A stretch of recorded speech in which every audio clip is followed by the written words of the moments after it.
All right. Test, test, test. Let's see how the sound's coming in. Are we sounding? We sound normal? Let's do one of those. Let's do one of those. Nope, I sound like a robot. I sound like a robot. All right, let me reload that.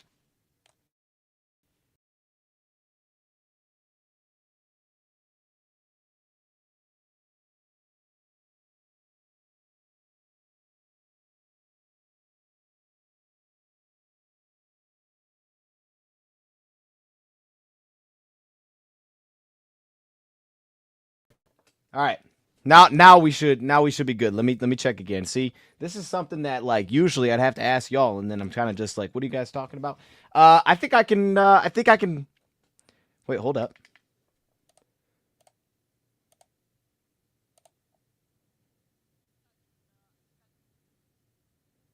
Ooh, we sound good now. That's a feature that I'm rocking with. All right, we sound good now. We sound good. Come on, man. Come on, man. Okay, I'm hyped. How y'all doing, man? See y'all in here. Let's get this thing rolling, man. I'm fired up. All right, I'm fired up. We got the Bears playing like trash. It's a great day, man. And you know what? I was like, should I go live? Should I go live with the Bears? I saw that Swift play. All right, we're going live. We're going live. No conversation. All right, 4th and 1. I got Swift running backwards. We're going live. We don't need to watch that. That's a disaster. Hopefully they lose while we're live. Or hopefully the Vikings lose. But anyways, man, we're going to dive into this game. I just finished up watching it today. I was doing some other stuff. I won't say exactly what that was, but hopefully y'all will see that soon. Kind of prepping for the week. But man, I just got done watching this. This was ridiculous, bro. All 22 of this was like an hour and 40 minutes. It was insane. Oh, we still sound goofy? Hold up. What are we doing? All right. All right. Now, I was hyped. Now things goofy again. All right, give me a second. Give me a second.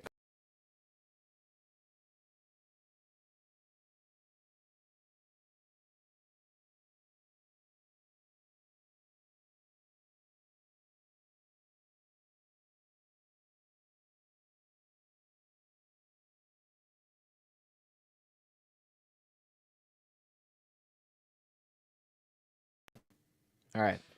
All right. Well, we're figuring things out live. You know what I mean? We're figuring it out. Let me see. All right. All right. Well, we're figuring things out live. You know what I mean? We're figuring it out. Let me see. I'm listening to myself. That's some crazy work. I've never seen something like that. Y'all just have to let me know. Y'all just have to let me know if it goes out again. I don't know why it did. I think it's when I get hype.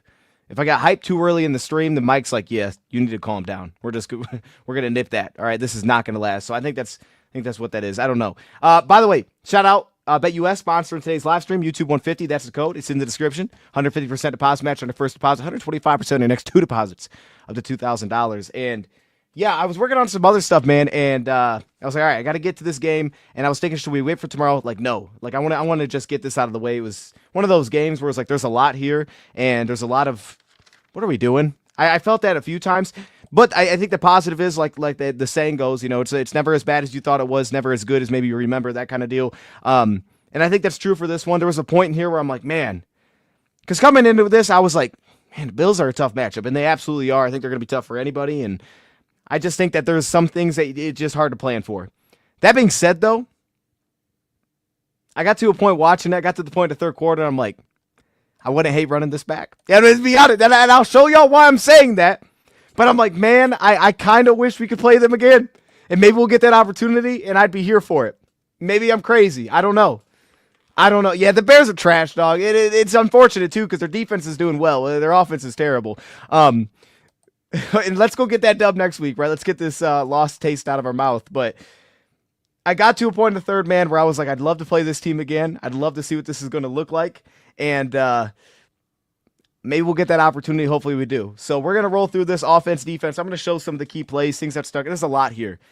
But there was so many moments defensively where some of it was like, okay, these are kind of the new guys like Quan Alexander. And you're watching, you're like, man, this is just messy. It's like these two guys are not on the same page. They're not communicating right. And we're just getting beat by that. And it was nothing exotic. I mean, the run game, guys, I'm going to show you. We were so much better in the second half. Our first down defense was so much better in the second half. We were not getting gashed on every first down. We actually did I mean, if we had the same second half performance that we had in the first half, we probably would have won that football game defensively. We were way better in the second half, and even the plays that we gave up, it was just like man, we were right there. We can make that stop. So, like I said, I'd love to run this back. That's how I feel right now. But yeah, so the injuries, we got those piled in today. We were live on Bleacher Report, so if you didn't see that, I did a whole show over there at, I don't know, like noon today. So that's still on the channel if you do want to watch that, my thoughts on all of it. The quick recap, I'd say, is we know Monty. It sounds like Monty is officially going to be done for the year. That's the expectation. Carlton having surgery on his broken jaw. I watched the Khalil Dorsey play again today. I forgot about that one. Ugh. Man, that was nasty. And then also the Ali McNeil one. Taking it for what it is, play by play, like running back. I think running back was the least. I think the running back is going to be the least impact to the Dave Montgomery loss. Now, I think Lou Montgomery stinks. But I say that because, one, I really like our running back room. I really like what the offense is around it. Vaki, my guy. But I think Craig Reynolds, he has a really solid baseline. He's a good pass protector. We used to use him in those spots for that reason. He's a good gap scheme player, just like Gibbs. I think you can kind of lean into that with both those guys. And he has a big pass-catching background. And similar to Monty, he's not a route runner. He's not going to shake people. But he catches the ball consistently, right? He was a big pass-catcher back, guts down. So they have a solid running back room, and they still have Vaki. They have Jefferson on the practice squad. Like, they got guy. I'm not too worried about that. And plus, also Gibbs has really, like, if you told you, it stinks for the Sonic and Knuckles thing, but these two guys together, you usually would think of Monty as like he's got to be the short yardage type of back, but Jahmyr Gibbs has picked up a lot of that. He's picked up a lot of that workload for us. And even in this game, he scored a touchdown on a low snap, but he got out a couple tackles, scored a touchdown. You're like, yeah, you can do that too.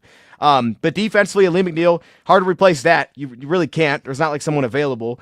I think that the positive is we're in a pretty good spot because we brought in a lot of defensive linemen in the last couple of weeks. Miles Adams will probably be activated. We'll see if they bring in a little bit more depth there. Levi kicked the defensive tackle. I'll say this. I think Levi played one of his best games of the season. I mean, I can't recall, this game was way better. But I thought this was one of the best games Levi played this season. I thought he was really good. It wasn't perfect, but I thought he was really good. There were some little things, the little chest pass that didn't count. I was like, Levi, you can't leave your feet, dude. You're 300 pounds, you can't leave your feet. But he's not usually in that spot. The point is, I thought Levi played his butt off. And it made me very optimistic. I mean, this is clearly the opportunity to go earn an extension. I think it's very plausible. The Lions just say, we're going to kick you to defensive tackle again. You're going to play alongside DJ Reader. We need Reader. We need you to give us some things here. And you guys will be our D tackles. Pascal, you'll play DN, just like Za'Darius. We have the depth there with Muhammad.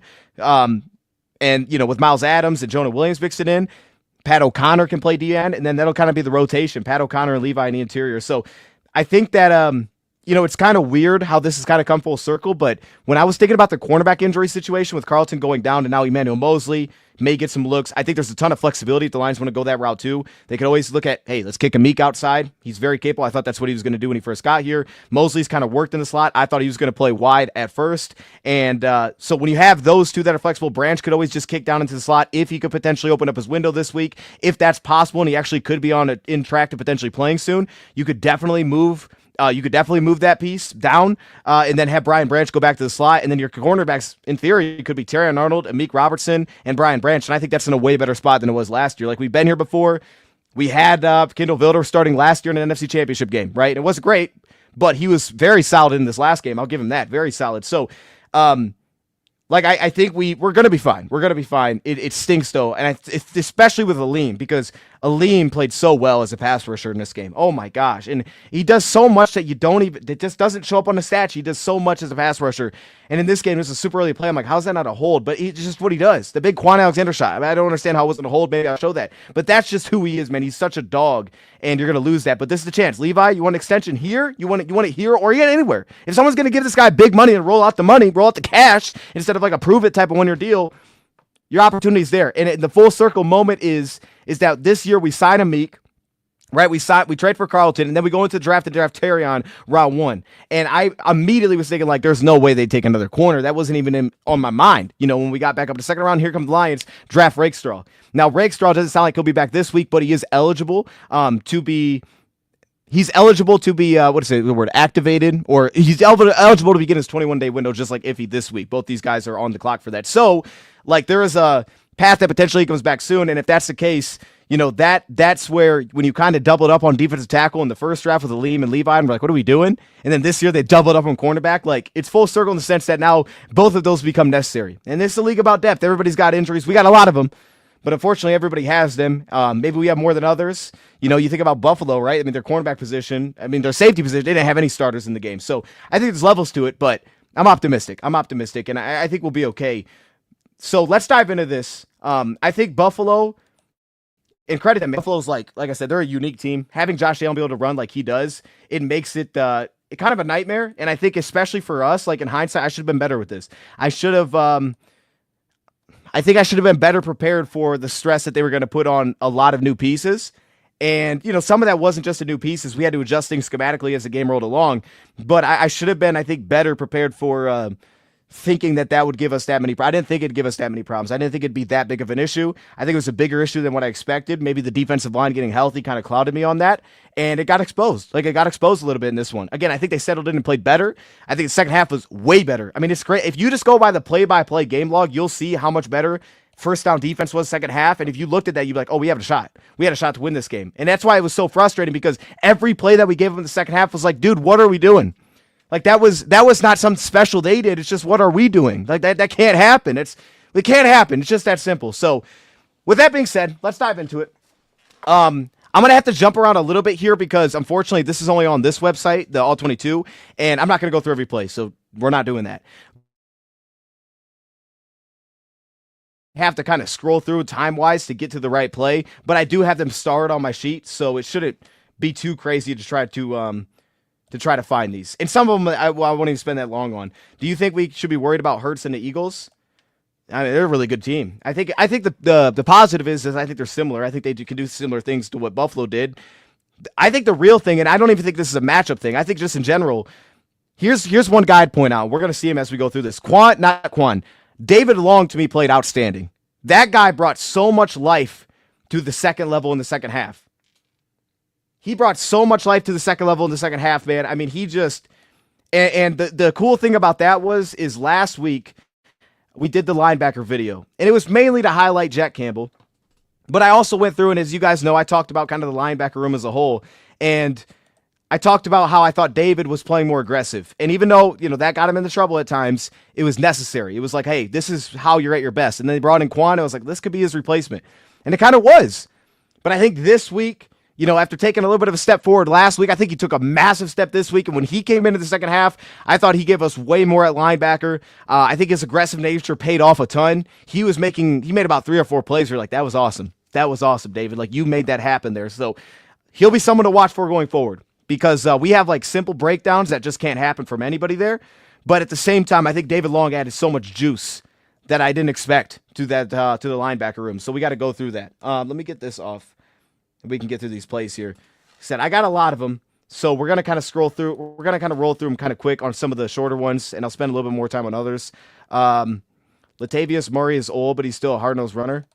Yeah, we could go get it back if we want. That'd be the spot that shocked me most if the Lions brought in a legitimate guy they were trying to have play. If they brought in a running back for depth, I'd get it. But if they brought in a guy that they're we need him to play, I'd be pretty surprised. Maybe they do. I think they'll bring in a cornerback probably, or maybe a safety. But they have a couple safeties on their practice squad they like. At very least, I think they'll probably bring in a cornerback somewhere.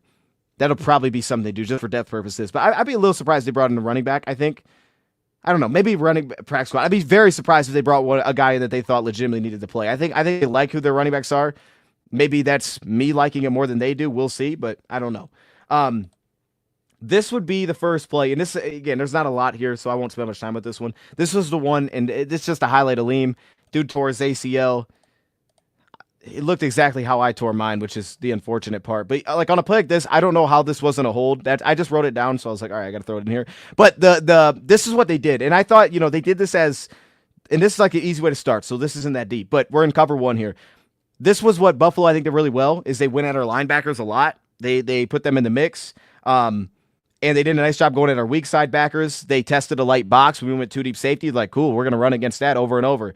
And what I think the most easy way to point that out is the amount of counter runs they did. That's not what I've seen from Buffalo coming in this game. They weren't a huge counter run team. This game, they were counter run at left and right, pulling offensive linemen. And I think 2 things. It was attacking our backers, putting more stress on their ability to get over blocks where we're youthful. I don't want to say youthful, but we're new. And then also, not only stressing our backers in that sense, but also eye candy, man. You know, they're making them read through things, and I thought they kind of minimized some of the D-line impact. There wasn't a ton of just straight zone runs. It was a lot of counters, and I hadn't seen that. I thought this was a heavy outside zone team, and they had some of that in this game, but it was a lot of counter runs. So it was a lot more game plan specific, I think, for us. So shout out to Buffalo for that. It'll have to be something we get prepared for. Also, I think Buffalo defensively, real quick, we'll see it. I thought they did a great job by starting the game aggressively. You know, when we went to single back, they were aggressive. They were like, we're going to blitz, stop the run, or the pass. Like, we're not letting you have positive first downs. And I think for the Lions, the second half, they cranked it up a little bit. Like, they started to put a safety back into the box a little bit more versus the two deep looks. They added some aggression into the second half a little bit, which I did like, especially on second down. I think that was helpful. The zone blitzing seemed to kind of really come through for them. And they had some really diverse looks. Like, we'll see some of these third downs. Like, I thought honestly, a lot of times I thought Aaron Glenn did a good job. You know, the first couple third downs, he went to zone. They didn't have any answers. And as you'll see as we go through this, like, it was simply as our guys just aren't executing back there. Like, there's no call for this. You're in the right spot. Go get off the field. And we didn't get off the field. So for the first one I'll show you is it's a 3rd and 5. So this is the first drive, for them offensively. This is a 3rd down and 5, and this is how they convert. This was a broken play. Now, this being said, the play before here was this 2nd and 5. I'll just let it roll. Lions go in cover 3 here. They kind of buzz down their safety. You get the one-on-one with Vildor at the bottom. Vildor does a really nice job. Vildor did a good job. He gave like one whip route. He got 2 targets. He gave it the whip route underneath, and then he had one ugly play against the run. I don't know what the heck he was doing. He looked lost. I don't know what that was, but unfortunately we had a lot of that where it's like, what are we doing? And you could see communication breakdowns, and shout out to the Bills. Like, they stressed us on that. You know what I mean? Like, I didn't think they were doing like, oh, these passing attacks are crazy. Like, the route tree was nothing insane, and that's not who they were. They weren't spectacular there, but my goodness, they stressed the communication left and right. And our guys at times were just like, running on top of each other. Guys didn't know what it was messy. But this was a good play. We contained it well. Shot to Pascal this time. You know, he gets over top line. You can use stunts. You just got to be fluid. They covered that well, and they got him into this 3rd and 5. And this is the spot that you had to get him into. And immediately, and someone said focus on defense. I got you. We're going to roll a lot of defense here. So immediately we come out, right? We're showing man coverage. Now, this was one of these 4x1 looks that we had seen them run against other teams as well, right? Running back out wide, they bunched it up here, and then you got a single side receiver. And I guess it can help them get tells of the coverage, right? In theory, because you got linebacker here. You're thinking, okay, man coverage. And immediately, and I love this. Like, if we go back to, I can pull up my sheet, but if you saw the video, you know. In the preview, I was like, yo, I think you got it. I think I said the first 3rd down I'd play zone coverage. I think that's what I said in the video. I had to double check, but I wanted them to mix that. I was like, you got to mix it a few times. And I think the first third, I was like, you got to go to zone. In the very first third, he went to zone. Second third, he went to zone, and both of them were successful. They should have been successful. I think it was great. I think Aaron Glenn had a great plan for that.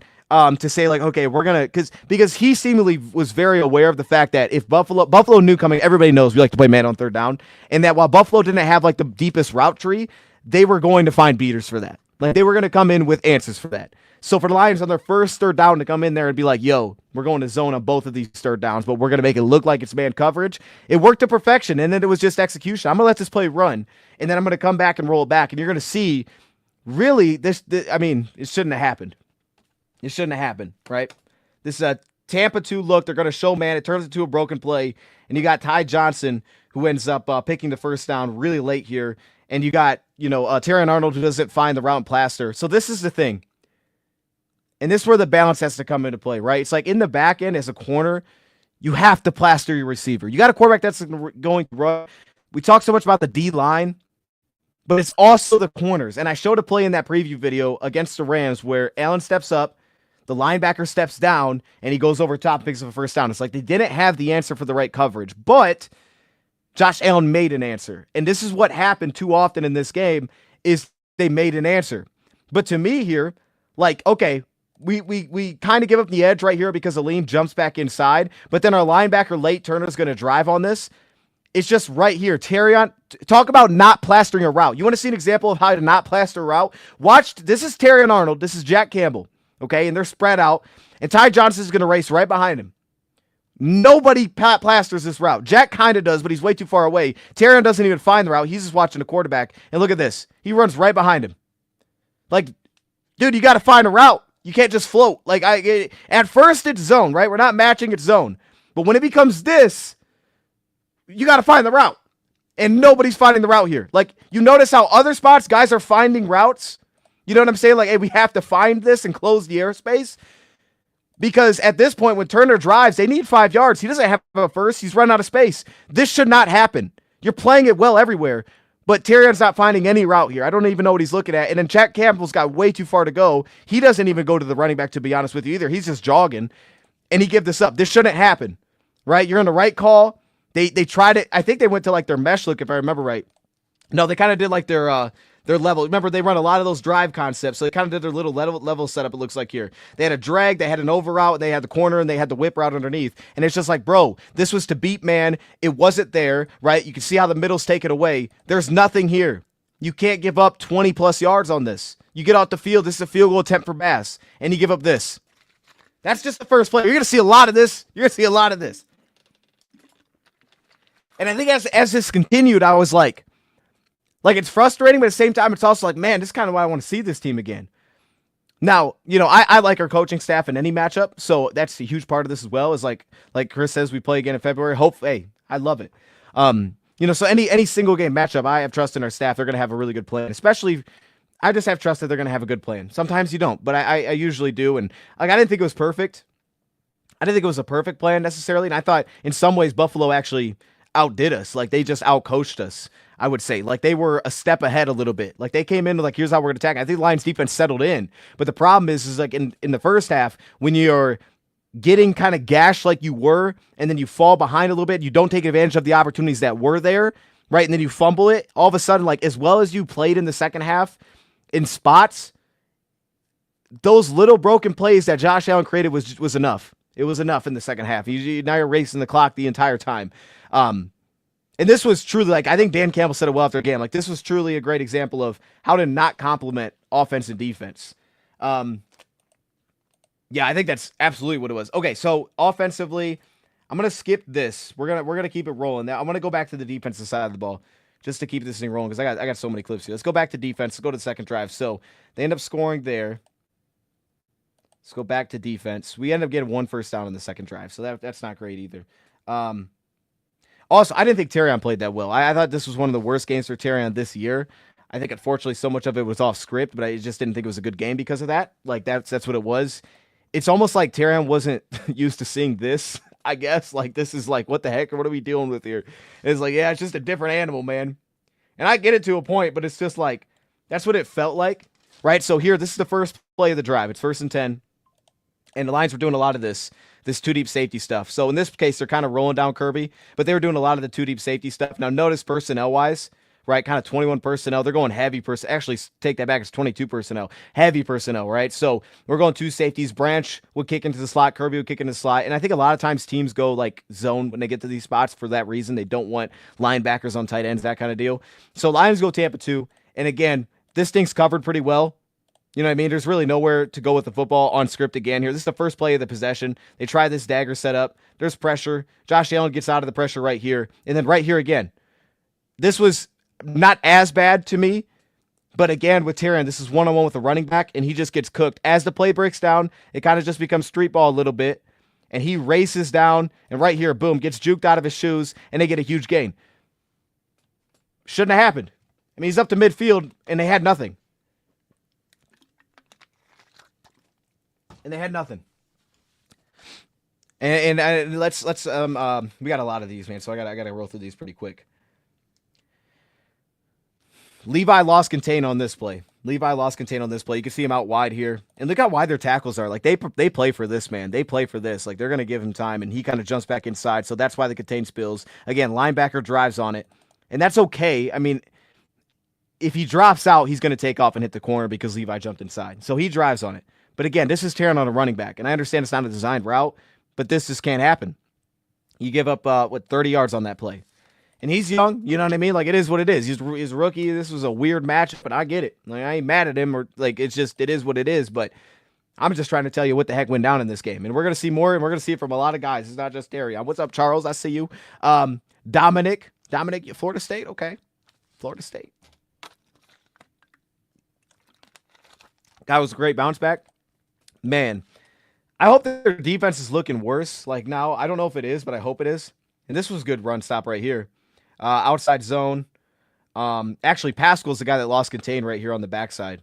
That's why this one ended up even picking up 3 yards, because you see him stumble right here on the tight end. We handled the front side well. Branch, every time we put a safety in the box, we did really well against the run. You just can't lean on that. We don't want to do that all the time. You don't want to have to do that.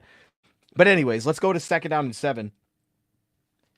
And we get a cover 1 blitz here. And also, here's another thing I think they did a good job of. Here's another thing. We're talking about matchups. They went at Jack Campbell. And again, this is where I probably should have been better. I had a sense, we all kind of knew Kincaid was going to play. I should have had given more attention to the fact that, hey, they might go at Jack Campbell, put him in the mix, when last week in the back of the end zone, he got cooked on a dig route. And look, that's not his best skill. Like I said, he's not really a matchup piece in man coverage. He's never been that. But in this game, they put him in the mix and they're like, yeah, try to cover that guy. And it was like, okay, we can't. So there you go. I mean, it's quad at first, but it was like, all right, there you go. Do you think we'll bring in more offside help? I think we might bring in someone on the practice squad. I don't think we'll bring in anybody to really start or anything like that. I'd be pretty shocked. Unless Mosley like literally can't play. But it sounds like today Dan's saying like, yeah, we're considering it now. And then all the flexibility that they have. Like, I don't think they need to try to go quickly find a start. Like, I don't think they're in that boat. I think they're okay with what they have. Like I said, this is unique. You're not going to get teams doing this, but it is a learning spot for these guys, right? This is growth. And because you may see this again. So it's good preparation for it early. But like right here, and this is like one of those things. I mean, this is like pretty basic. 2nd and 7 is Brian Branch on Khalil Shakir, and he just gets beat 1-on-1. And now I don't dislike this, because like in these spots, now they put Jamal Adams in the game, and Jamal Adams was fun because they even had a point in this game where they put Jamal Adams at off-ball backer and they just let him blitz. It's like, all right, that's pretty cool. And he's a very effective blitzer, so it's nice to have him out there. But like, this is one of those matchups where it's like, I don't dislike the matchup here. I'll take this every day of the week. He just gets cooked on a drag route. And, you had pressure. You just got cooked on a drag route. Ball's out too fast, picks up a first down. Give us 7 yards on that. Like, I'll live with that. He just got cooked on that play. And that's something that if the Lions kick him down the slot, if that's something that they do, well, that's not going to be – we're going to see more of that. We're going to see more of him in that spot. And I trust him in that spot, so I'm okay with that. Let's back it up a couple plays here, because this was really the first one. I was like, what are we doing? Now, I think Jamal bounced back, and I think Jamal did better the next time around. Like, he kind of got to look like this. But this first one's not great. And there was way too much of this that just wasn't great. All right, let's go to it. Wrong play right here. It should be this. This doesn't look right. I feel like there's a skip. Yeah, we're 1 play ahead. All right, this one. Do you think the defense is better than the one we had last year? Absolutely. I think it's way better than last year. I really like our defense. I really like it. I mean, I guess we'll see after the injuries now, because it changes a lot. But like, okay, let's go to a play like this. So this is, again, a counter pull look. They kept going to that against us. We're going 2 deep safeties again. You can see it, right? They're kind of giving you like that cover 2 look. You can see Carlton. He sees the fast motion, so he's driving on this, right? If this is thrown, he's going to jump it. And with Jamal Adams, like, who's a new addition, he's played over the slot. It's like this. I don't know what we're doing here. Like, he drives so hard on the bubble potentially, and he just leaves the outside wide open to attack. And the safeties are playing too deep. So if you're in like that cover 2 look like that, he's just way too aggressive trying to jump this bubble screen. There's no support here. And then all of a sudden we give up a big run, right? It's the counter run. And, you have your one guy here who really has to kind of force this back inside, if anything. But there's just really no edge contained with this. And we'll see it from this point of view. On a scale of 1 to 10, what's your face about back 10? I'm not worried at all, to be honest. I think this is a really good team, and I think we played like garbage. And you'll see a lot of it as we go, like, what are we doing? And, we gave ourselves a chance. I'm really confident. I think our offense is playing at a super high level. It's playing at its best as a pass attack, I think, that I've seen, with this staff and this personnel. Like, I think they're at their best. I thought pass protection was a lot better today, or in this game. Now, we lost some single one-on-ones, but I do think that stunts we handled way better. Like, we've had issues with that over the last few weeks. I thought we handled that really well in this game. For the most part, we did a really good job for the most part in this one. And again, we had to change up how we were playing this schematically a little bit. because like playing B to C gap like this, and then having your off-ball linebacker have to take on the puller. He plays inside outside here because, again, if he doesn't, if Jack Campbell jumps outside to forces back inside, Jonah's not getting over the block at all. Maybe he has a chance, maybe, but he doesn't. He jumps back inside, and then Jamal crashes. We can't have that. So now we get into the end zone, and we get this 2nd and goal, and it's the quarterback keep, and he's walking into the end zone. Watch this. Let's get this started. Chat, I'm gonna play this, and you just look at this, and you this is a disaster. And this is what I was talking about. This is what they did a really good job. They did a nice job of just like, we're going at these dudes communication-wise. And I wanted you to watch a couple guys here. So watch the linebackers. All right, they're going to have, I think they have the motion pre-snap, maybe, or maybe it's after the snap. Okay, point is, right, you have a couple eligible threats, right? You got one here, the 2 back set. They got one here, and they got the tight end. So you got to think who's matched up on who, right? With Ben Neiman, he's matched up here. You got the running back here on Ty, Jack Campbell, so you could pass this off, right? Then you have a Dawson Knox here, and then you have Kirby Joseph. Now, Kirby's going to sneak towards the field side. That's why he's over to the more space. And, yeah, he's over towards the field side here where there's more room. So there's that aspect. But watch how 2 guys play one on both sides of the field here. Let's start on this side here. Watch this. 2 guys play the same guy. 2 guys are playing the same player. That's why there's nobody there.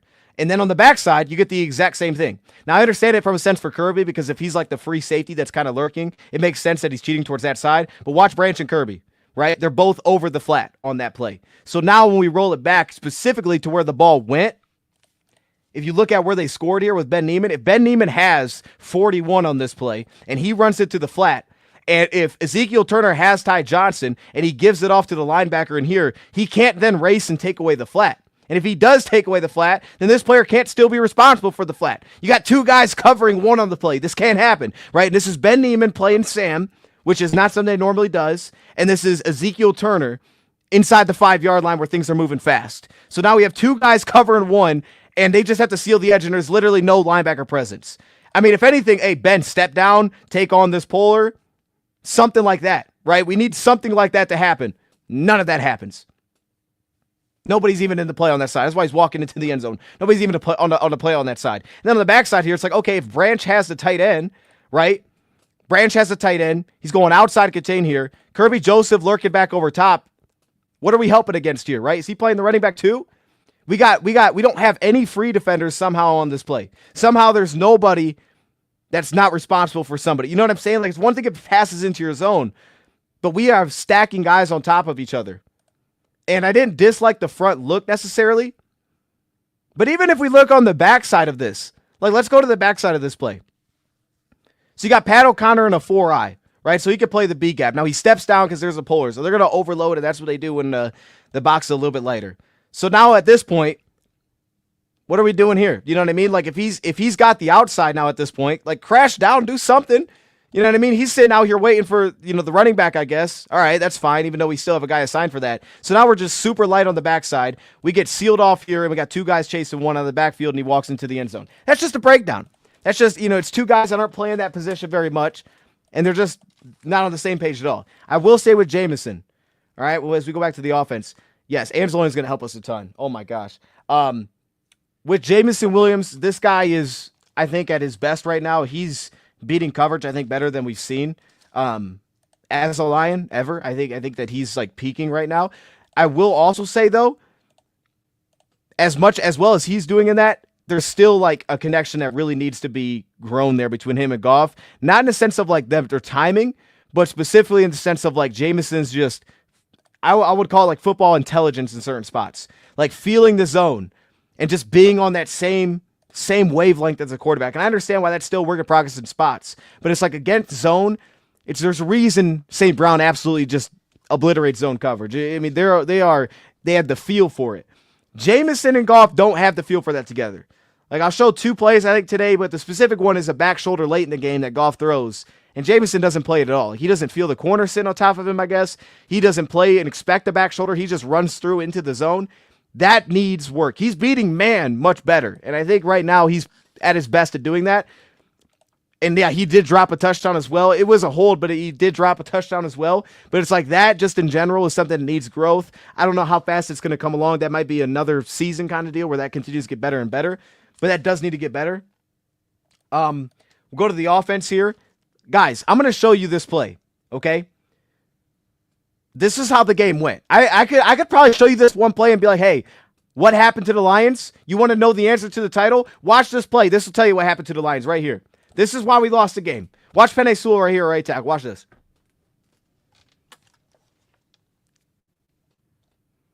You see what happened? I would say that right there pretty much sums it all up. Penei Sewell at right tackle.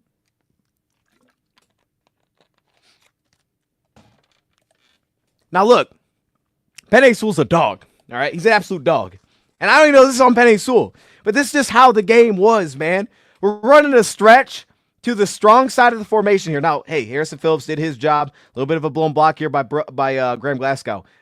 But Sewell's laid off the ball. And we are all about changing pace and tempo. He's laid off the line. Can't get to the linebacker because of that. And that's who makes the stop. Like, watch when he moves versus everybody else. Look at this. He doesn't even, look at this. We're way too far into play. He doesn't know the ball was snapped. This is the kind of thing that this game was. This isn't normal. I don't normally come up here and see these plays, but I'm like, what? That makes sense. I'm like, why do we have a run? Well, this makes sense. And this is just execution, man. Regardless of what you do, if this thing happens, you're going to have plays blown up in the NFL. It just is what it is.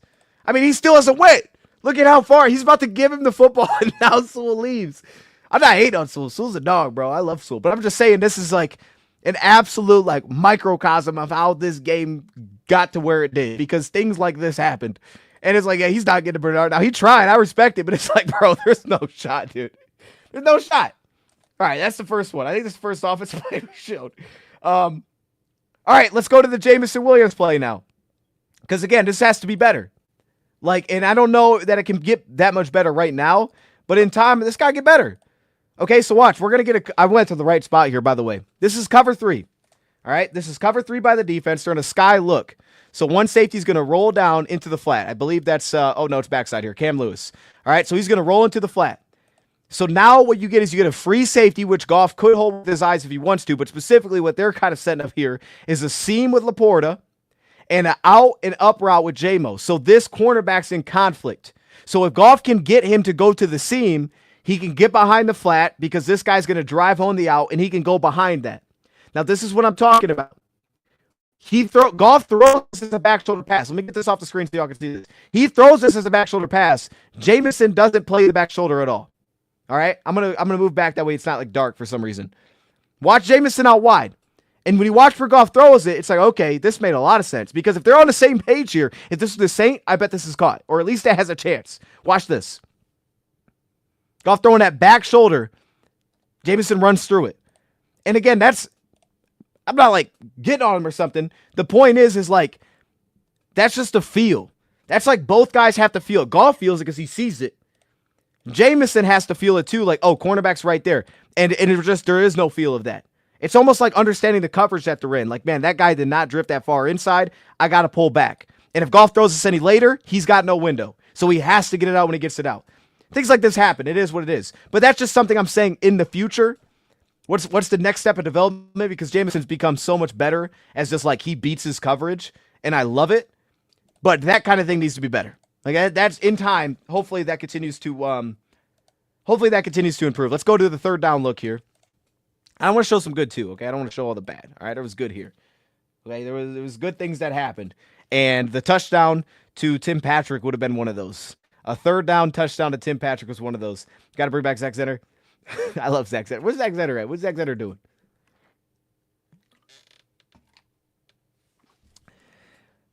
Okay. All right, let's go to this play. This was a touchdown. This was good. All right, so they're back in their cover 3 look, which is why Tim Patrick's going to get this. And this was kind of like a unique setup. I was kind of excited about watching this because even though we didn't have this happen, it's like a unique route combination that I don't see things like this, right, from the Lions. Like, I don't see this. So they kind of run like they're going to like push a seam here. I believe, yeah, I think he's going to like push a corner route almost. And Laporta's going to settle down like right here on the end. And then St. Brown is going to kind of wheel through the middle and then break back up towards the free safety. Then they're going to have Tim Patrick kind of settle down a little under route. to hold the attention of the flat, of course, but also this outside corner. So now the window, because it's 3rd down and 9. All right, it's 3rd and 9. The Lions got to get a shot here. So they're going to try to find a tight window shot. They're going to try to get this cornerback. Now, Benford played it perfectly. He did this a couple times. He played it well here. We had a Tampa 2 shot. We tried to take the whole shot on. Played it well. Bears dropped another Sam Darnold in. I can't even watch that game. See, that's why we live, because I'm like, I don't even want to see it. I'm just frustrated. But this was a cool concept.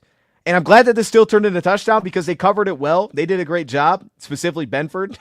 Benford's a dog in zone coverage. By the way, put a little respect on Christian Benford's name. I think if anything, I could walk out saying that. But this was a good job. So watch the route setup between those two in the slot there, St. Brown and Laporta. It's a unique setup. And maybe there's a world in which if Goff can move the backside, right? If he can move the backside linebacker Milano, and then he can kind of go tight window. But if the free safety's kind of settling down on it, he's going to get smacked. Maybe there's a world right here where you can kind of fire that in. I like the setup.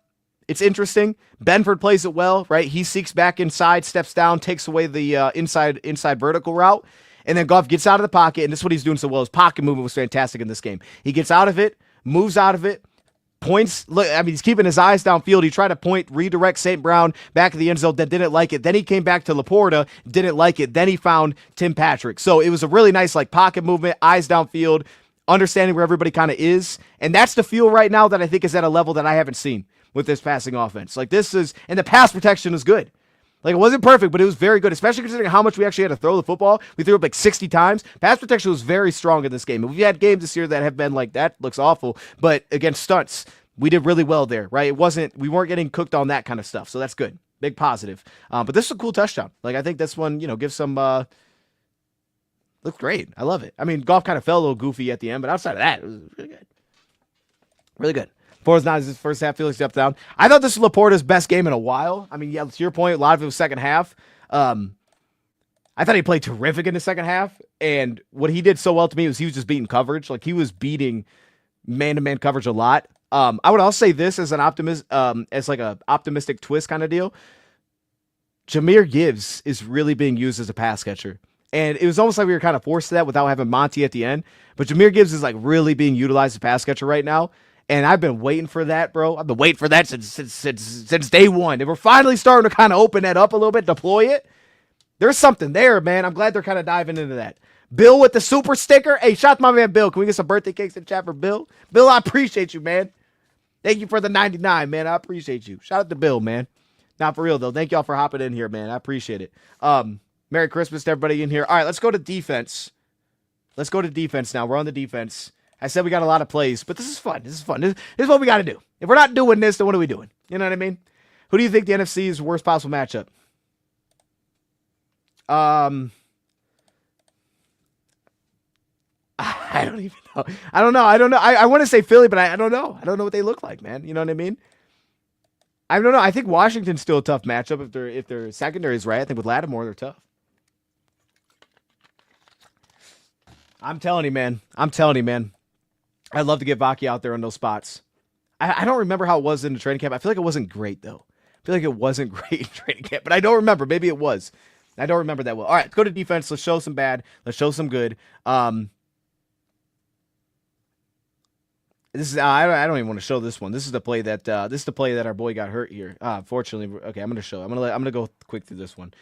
This is another counter pull. They were doing this. Do we move Neiman? If Trevor Nowatzki can get back and healthy, absolutely. That was a huge, huge injury. Not one of those IR things. He went through protocol. I think Dan said he'd be okay. But losing him, especially when we did, was tough because we really don't have a good answer for that spot outside of Neiman. And I'll give Neiman credit. It wasn't good, I don't think, at all. But at the end, I thought he really stepped up. Neiman had a stretch there. We held him to a field goal where he made 3 straight plays. So I'll give Ben Neiman some love. He did come through at the end. He definitely stepped up his game a little bit. So we're getting all these counter pull runs, and David Long is aggressive, right? He's getting over top, and I love the way that he was filling. I thought he added so much juice. This is not the best play by him, but you're going to see as we go through it how much juice that he actually added to this. Carlton then steps up on this play. He ends up actually getting the stop off the edge, but yeah, they're going right at Ben Neiman here. They're going right in with the puller right there. He takes it on, keeps his shoulder free, outside shoulder clean. That's good. Only thing I don't like is how they both kind of got into the same gap. I think that's the issue between Long and Campbell. I liked how fast Long was. See, Long was playing the offensive lineman, which I think was key. Long was reading the key of the offensive lineman and not the counter step of the back, and I think that helped him play really fast. I just didn't like how on this play, they end up both settling in, and he scrapes over into the same gap as Campbell. It's not fantastic because now they're stacked on top of each other. Campbell, I thought, played well. I thought he played well for the most part. And then Carlton ends up making the tackle. They get 2. I don't even want to see that again. All right, let's go to the 2nd down and 8 because, or actually, this is the 1st and 20. That was actually called a hold. So even better. So watch this.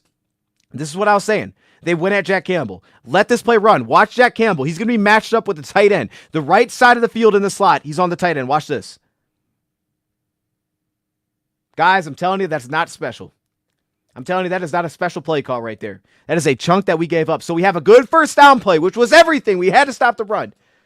And then on 2nd down, it's this.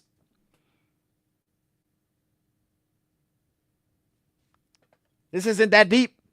And at first, I'm watching this, and I'm like, I think they kind of like picked us a little bit. They kind of did.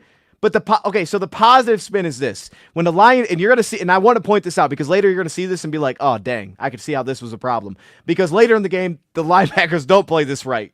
And it's specifically with Quan Alexander, I think, and they're both covering the same guy. So the Lions, what they typically do in these cover one man looks is what they'll do is they'll bump their man between the backers. So the backer here will take the flat. Campbell then will take the tight end, right? So they'll bump it off to each other. That way they're not getting like out leveraged in these spots. They're trying to chase somebody in the flats wide open. Now, I think the Bills actually had a good answer for that at the end. They kind of picked up a 1st down off it, but it wasn't a huge play. But I'm watching this, and maybe it had something to do with the meat kind of running into him a little bit, but I also just don't think this was great coverage from Jack Campbell. I just don't think this is great coverage. He runs a dig route, and he gets absolutely cooked. Give credit to them. But this is one of the areas where not having Alex does hurt, or Jalen, because you guys remember in the past, sometimes Jack wouldn't even be on the field in these spots because Jack was always really good in zone in these spots, but you put him in too many man-to-man matchups, he's just not, that's not his thing. And especially, it's just not his thing. It's not his thing. It's just that simple. It's not his thing. And when you give him a really good tight end, he's not going to be great there. So for the Bills, credit to them, linebacker core is where it is, and that happens. Swift is cooking the Vikings run defense. Let's go, Bears. Handle business. Is it still 10-0 or are they down a lot more now? Come on, Bears. Y'all keep us updated, man. Keep us believing. Unless it's bad, then just don't. Don't. All right, so that's that. That's how that turns into a huge play there. So y'all can see, like, this is goofy stuff, bro. This is goofy stuff. And I do think that's like a one personnel thing that we can help ourselves a little bit. Let's go to this one. Okay, actually, I want to show a good play that actually. This was the pick route. I don't really need to spend too much time on that. It's clear what happens there. They're in man. They run a pick route. They get the big play. Let's see this. Bears scored a TD, 13-7. So you're saying there's a chance. All right. Where are we at? 27-30? All right, 27-20. Let's go to the play before because this was an incomplete pass, and this is Jack Campbell. This is where Jack Campbell's at his best. Jack Campbell, as a free defender over the middle of the field as a zone player, he's really good. Put him in man too much, might not get the results that you're looking for. It just may not happen. But I do like this. I do like this here. But I don't like this too. Okay, watch this. So again, what do we talk about, right? Lions coming out 3rd down, showing man, going to zone. That way they couldn't find beaters for it. Lions are showing man across the board. Look at the matchups, right? They're showing, hey, we're playing man. They got our safety down to the tight end. It's like, all right, this looks like man coverage. And then they drop in the zone. The Lions are going to go back into, I think it's Tampa 2 again, if I remember right. No, it's cover 3. I think the Lions are actually going to go to cover 3 here. I think that's what this was. But watch the backside. I don't love this from Terrion. It doesn't end up costing us, but watch Terrion here. All right, so they're going to drop out. Single high safety. They're showing man going to cover 3 zone. There's your single high right here. You have basically a buzz defender here. And they're going to run these levels kind of over the middle of the field. So you get the mesh concept, and then there's that second level throw right here with one behind it. Now, notice Lions are only bringing a 4-man rush. This ends up being an incomplete pass. He tries to go middle field. I think it goes here, actually, middle field here, and Jack gets the tip. But this is what I don't like from Terrion. I'm going to point it out, and then I'll show it again. Terrion on this play, look at how aggressive he is playing downhill. There's a mesh here. Hey, we have flat defenders, dude. Or not flat defender. Yeah, these are flat defenders. This is a flat defender. Sorry. This is our flat defender. You got to get out here because what he's doing by settling down, in my opinion, what Terrion's doing by not getting depth is he's holding Kirby Joseph because now Kirby Joseph has to carry this route. If Terrion can settle in and step in front of this guy, now Kirby can step back down and take away the dig route. And if this ball doesn't get tipped, he's got him open. But with that being said, ball gets tipped, it doesn't happen. Now I'm going to run it back. Terrion becomes a little bit late to that spot. I'd like to see Terrion get out of there faster. Like, okay, it's mesh. Let me get out. Let me get out. Let me step in front of this second level throw. Because you're going to see it right here. You see how far Kirby has to carry that route? And then, in turn, that forces Branch to carry it. Now there's no leverage for the Lions. Everything, they're out-leveraged on every play over the middle of the field. Every play, they're out-leveraged. And specifically, it's right here. Kirby being pulled out of the play leaves this guy open. I need to see Terrion bail in this spot. That way, this doesn't happen. That way, Kirby can go here, he can step here, and now Brian Branch can step with this guy, right? Or potentially bail out of that. So, it was incomplete, but that needs to be better. That's all I'm saying, is I'd like to see that be a little bit better. So that's where it's like, again, this was a growth game for Terrion. I think there's a lot of things they can point to. Don't overload him with stuff, but I think there's things they can point to. Like, this can be better, Terrion. We can improve here. And now without Carlton, hey, it's time. You played basically every game this season. Oh, almost. Now we need you to be that dude. So that was that, and then we ended up giving a touchdown, and bro, the way that we gave up, so they get down the field on a pick route, right? Which is like, that's their big play. They had too many explosives, and they were goofy explosives. Some of them, credit to them. Some of them, it's like, I don't know what we were doing. I showed a couple of those. This is a touchdown that we give up. I'm sure I didn't love it. That's why I put it on here. Cook gets the touchdown. They're actually going to have a false pull on this play. All right, let's watch it. So here with Muhammad and Jack Campbell right here. Now, I think they changed up how they started to play it, where they would, on the weak side, they would basically go like this. They would crash down the edge into the B gap, and that would allow Campbell to immediately scrape to the C gap. That way they create penetration and get to their gaps faster and not just be sealed down and walled up. So they did kind of change up how they approach these things as the game went on. But here, they flip it. You get the false pull, and it still goes to Cook. But I don't like about this play is Muhammad is not crashing the B gap on this play. It doesn't seem like. Yet, Muhammad still drives on the quarterback. I don't know what he's doing.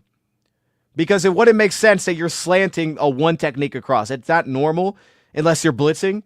So for Muhammad to then step down and run at the quarterback, I don't know what we're doing here. Like, there's got to be some sort of contain. Because now you got Jack Campbell sitting in the B gap here, and he's a little bit late on the play because of this, and now he's just spread out too far for Jack to even get in the play. I don't know where Muhammad's going. It's a little thing. It's a walk-in touchdown. And when you get that close and they have that many weapons, bro, we have to be on the same page. Teammate to teammate, they got to be on the same page. Let's flip back to offense here. That was ugly, man. That was an ugly touchdown to give up. Let's flip back to offense. We have a 1-yard run for Gibbs. Yep, this is I'm going to show you guys this. See, this is why I'm putting this in here. All right, Phil. What this stuff was. Like, some of it was, okay, good for them. Some of it was, what are we doing? Like, and the bad thing is, and it's not, there's a trend to this. I'll be honest, there's a trend. I'm not trying to be like cliche or be that guy that's like, yeah, we don't lose to anybody. We only beat ourselves. But in some ways, it's kind of true. Like, not fully, like the Bills do good things, but in some level, there's truth to that. The Lions are just beating themselves in some levels here. I think this is the play. Watch this play. I'm going to show you the background or the backside point of view here. Okay. Look at Graham Glasgow. Look at Graham Glasgow. I showed you a play where Slick get up line. Well, dude, this might be a touchdown. I'll be honest with you. This might be a touchdown. But Graham Glasgow trips over Decker. Give credit to the lineman. He gets to the field. He trips over Decker's leg, and he never can get his footing. Watch him. He's just rolling on the ground, so he doesn't block. He doesn't block anybody. And if he does, and it's okay, like, it happened. Again, I'm not cooking these dudes or something. Like, that's not my intention. The point is, like, this is the goofy stuff that happens. This is why, bro. And it's I think there's positives from this, because, like, this shouldn't happen. Things happen in football, right? Sports. But we had a lot of this goofy stuff. Graham Glasgow pulling right here, tripping over his own note. He can't hit the cornerback. That's a cornerback. He's lighting Benford up. And if he hits Benford, we're probably scoring a touchdown with Gibbs. And I love the counter pulls. I love that the Lions started to say, hey, let's get to this with Gibbs. Let's give him a lead block. I loved it. Look at the linebackers crash. Look, Look at Laporta, down block, get up to the second level. Even though it's not a great block, he does enough where with pulling Zeitler up to the safety, oh my, if he just walls this off, you might score a touchdown. At very least, there's a chance for something here. But then this happens. What the heck is that? So, again, that's just how it goes, man. That's how it goes. Let's continue with this drive. We ended up scoring a touchdown on this, by the way. Yeah, we ended up scoring a touchdown. So as bad as I made that out to be, we did score a touchdown on that possession. So it all ended amazing. And I think it was Goff's major scramble, which actually was a 3rd and 9 scramble after he missed the throw before. Yeah, it's right here. He scrambles out for 9. And look at the pass pro. I didn't even start this play, but the pass pro. Pass pro is way better in this game. I'm telling you, this is a huge positive. David, man, I don't know what we're doing. This is a huge positive right here, the pass pro, man. We're picking up stunts. Goff's got a pretty clear. He's not even touched. I know it becomes a mess, but they're kind of bottling up like he's Josh Allen. That's what this looks like to me. And then again, we end up scoring a touchdown on this possession. This was a nice run. I love this. The counter pulls. I think they're going to get more of this with Craig Reynolds in the game. I think you're going to see more of that. Let's go back to defense now because we've had some fun. Let's go back to defense. See what the heck the defense is doing. All right. Because there was actually good for the defense. So I hopefully get to some good here soon. Because there was actually, oh yeah, this. Chad, what are we doing? Bro, okay, this is what fires me up, dude. I'm going to show you this play. I'm going to let this play. All right. And if I had told you we were going to give up 70 yards on this play, tell me if you'd believe me. Watch this play happen. We give up 65 yards, 60 yards on this play. Watch this play out. You would never have guessed it. I promise you would have never guessed we give up 60 yards on this. Let's run this play. I'm just going to run it and then we'll talk about it. 60-yard play, chat. What are we doing, man? This is goofy as heck. And this is what I'm saying. This isn't a call thing. This is good defense. How do you give up 60 yards on this?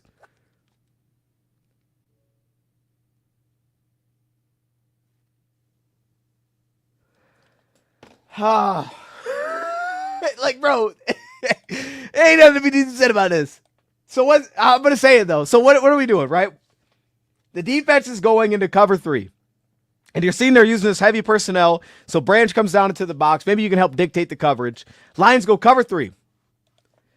And they play it well. Watch Pascal. He's free off the edge. Inside alignment, McNeil. Hey, don't crash on the back. Great. Contains it. Good job, Pascal. Shout out to Pascal. He did a lot of good like that.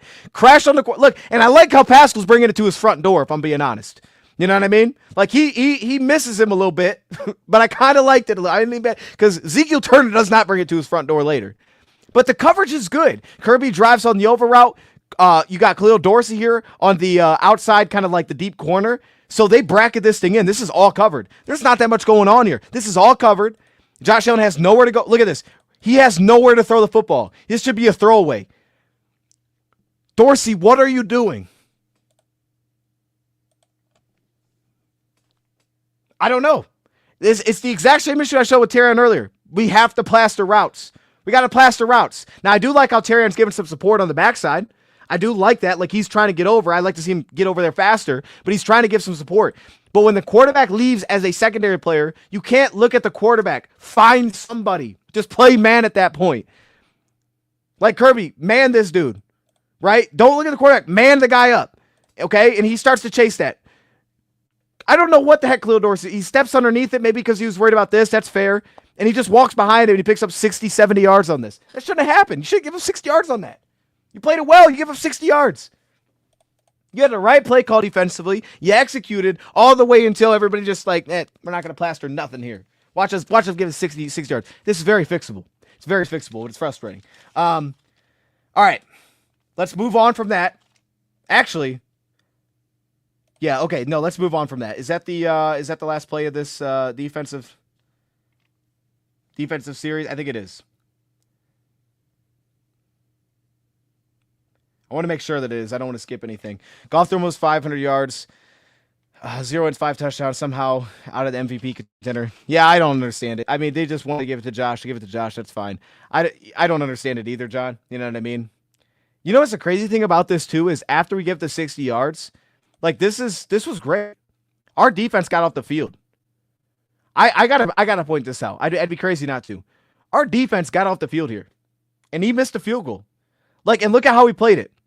So here we're kind of in like that, we're really in a 7-man front here, right? We're playing the run, and you'll see it right here. We'll watch on the backside. Now, Za'Darius, still kind of aggressive, but look at how 2 guys aren't covering 1. It's fantastic when you do that. It really is, right? Pascal and Ben Neiman here on the backside. Pascal's playing the edge. You know what I'm saying? We don't have 2 guys covering 1. That's fantastic. That's a huge difference from what we did last time. And it's good. It's a good adjustment. Like, it was better. Za'Darius, he's a little aggressive. But he spills it out. Jack Campbell makes an amazing tackle. Watch Jack Campbell's tackle here. That is an amazing tackle. He absolutely shut that down. That still could have scored. Absolutely shut that down. And then on this play, they actually gain a yard here. Lions going man coverage. What? They actually cover the lineman. Like, a lot of times, this guy doesn't get covered. We saw that on the flip side. We covered the line. We passed it off. Free defender here. Look at this. Terrion over Keon Coleman. Brian Branch, he gives the reception, but for a yard. Playing that well. And then on a 3rd and goal, this was actually kind of nasty if I remember right. No, this was the false start. Let me skip ahead. This is the false start. It was a 3rd and goal from the 6. And this was nasty coverage. Now, I think this was the play. Yeah, this was ridiculous. This route concept by Buffalo, this is tough. This is why we had to play zone on 3rd downs early, because this is the kind of goofy stuff they do, but it puts you in a really tough spot. So the Lions luckily play it really well. Kirby's a free defender. Jack Campbell's a free defender. I know it's dark. I don't know why it gets dark, but I'll back it up and show it. These are your 2 free defenders in zone coverage, right? And we're manned up everywhere. So watch, we're playing inside outside. We're inside outside on the bunch, right? Inside, he's outside Dorsey, inside Terrion, right? Or not Terrion, I'm sorry. This would be, well, he's actually pressed up here. It'd be inside of Meek Robertson. So press, you're basically you're locking the point man, and then you're playing inside outside with these 2. So when this goes outside, watch how they play this. So you see the inside release right here on the short motion. Meek's going to step down. He's going to take that away. Typically, he would not. Amari Cooper would also not then also run inside. He also releases back inside because he gives you that jab step, then comes back inside. So this is a pretty sneaky route concept because now you're overloading kind of an in and out play defensively. The positive is, though, they do a really nice job in zone. They step in front, take away the crossers. And then on the backside, Brian Branch, one-on-one with the receiver, and Matt Collins plays it incredibly well. Comes up with a pass breakup, gets us off the field there. So we actually held him to a field goal in that spot. That was a huge stand after giving up some goofy thing on first. Literally, we made one mistake, and the rest of that drive was about flawless from the defense. Made one mistake, and it was about flawless. All right, let me continue. I got to figure out where we're at here because we gave the touchdown, 3rd and goal. Okay, offense. We don't got anything on the offense here, but this was the possession where we ended up not getting points before half. We should have. Oh, here's the Laporta play. Okay, I forgot about this one. I think it's just a big dig for him. That's usually what it is. Yeah, cover 3, hit it behind a linebacker. Goff kind of looked it off. Bam, put it on him. Now, this was possession. We didn't come up with points. We definitely should have. I didn't think this was – I mean, we know what happened, right? They went to man. Lions had a beater for it, and then it ends up happening. Goff kind of misses it a little bit in front. St. Brown doesn't make a great catch. We end up having to not convert. This was great here. This is a great reaction. They were playing like this cover 6 match coverage. And this was great. Like, this was a great play that kind of led to it. This is great by St. Brown. This is the kind of thing where it's like Saint and J-Mo, like I was talking about, like he has a feel in zone where he's going to cook it up because he feels it. He feels the switch to this guy, and he's looking for the ball. And then he makes a great grab. It's that body. You see how he settles himself down? He's not running through the zone. He's settling down in front of the pass off. That's where we need growth. That's just high FBI. Not a lot of guys are like that, man. Not a lot of guys are just built like that. St. Brown is built like that. That's why he's incredible against zone. That's just a good example of that. But ultimately, this drive stalls out. We have a throwaway there, and I think this was the play where we drop it. Yep, we go quickly underneath. This is really the only read here. And Saint drops it, turns it into 3rd and long, and then on 3rd and long, they go cover 1 blitz and it's incomplete. Now, that takes us to the defensive side of the ball, really for the 3rd quarter, because then they had that little drive before half, but it didn't really. And here's the thing, I'm going to show a couple point game. As bad as this has been, it would have been a 4-point game and a half. Could have been a tie game if we, convert there. This 3-play stretch, because we'll give credit to Ben Neiman at the end, Brian Branch was incredible on this 3-play stretch. And I understand we're trying not to give him the touchdown, but watch Brian Branch on this 3-play stretch. He's right here. He's a lot of times going to buzz down as the hook curl defender in zone coverage, and we're going to go cover 3. So watch Brian Branch on these 3 plays as a whole. I think all 3 makes a play. That's the first play, right? And on the first play, you get a throwaway. Again, they're not a drop back passing, dice you up type of team. This is why I was confident coming into this game, and I was talking some of the heat that I was. Some of it was just for fun, but it was also like, I'm like, bro, we're not the Rams. We're not going to just give things up. You can't run these basic routes and just cook us in the back end. Well, little did I know that we wouldn't plaster anything in zone coverage. That being said, though, like this was before half, like they're trying to push the ball. There's nothing deep with the route complex, the route trees. They're running deep curls. Brian Branch plays it fantastic. Watch him step down to the seam. There's the number 2. And then he ends up getting underneath 1, reading Josh Allen's eyes. Look at that. He plays 2 guys at once. This is good depth here. They're running deep curls. They don't like it anywhere. Josh Allen's getting hit by Ali McNeil. Hate that Ali McNeil went down because, again, that's another play he's making that just doesn't show up. Again, on this play, I think he buzzes down again. Let's keep an eye on it here. This may have been a blitz, too. Okay, he's not buzzing down, but he is in that same zone coverage spot. And again, he comes over, helps make the tackle here. We gave him a little bit because we were playing kind of soft. And then this play, watch right here. He drives through the seam, shuts that thing down. Like, he had a really nice kind of 3-play stretch. Brian Branch did, sitting in these cover 3 looks, helping us keep them from getting points before half, because that would have been a killer. It was a killer ultimately, but it would have been. If he was back in practice today, yeah, they made it sound like if he's got a legit chance to play at some point here. We kind of got to wait for Rakestraw, it sounds like, at least for a second. I mean, hopefully soon. But if he might be right. He might be right soon. You know what I mean? It sounds like at least a week away for Rakestraw. But maybe at some point. Like, he didn't close the door on the guy playing. But they're both eligible at this time to start that 21-day window. So maybe at some point. Either A, if he would be huge, because I think if he was like, right, I don't think it'd happen right away.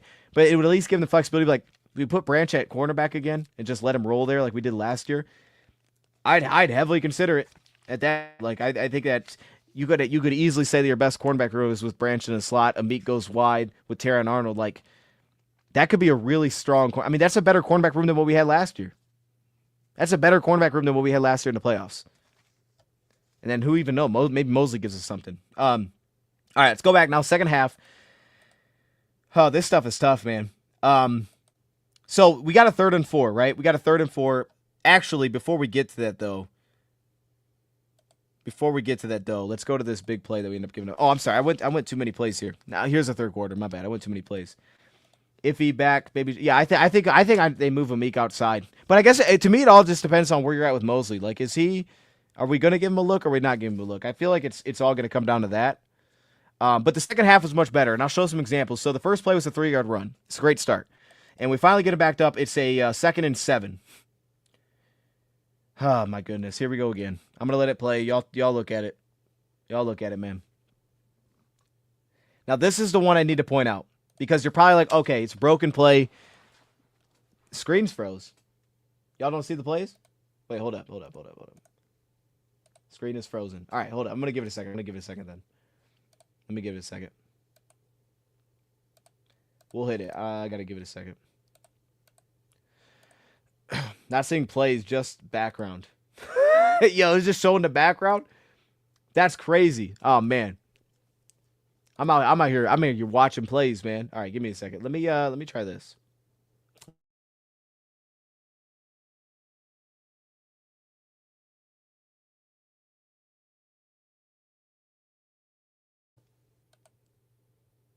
Am I connected to something right now?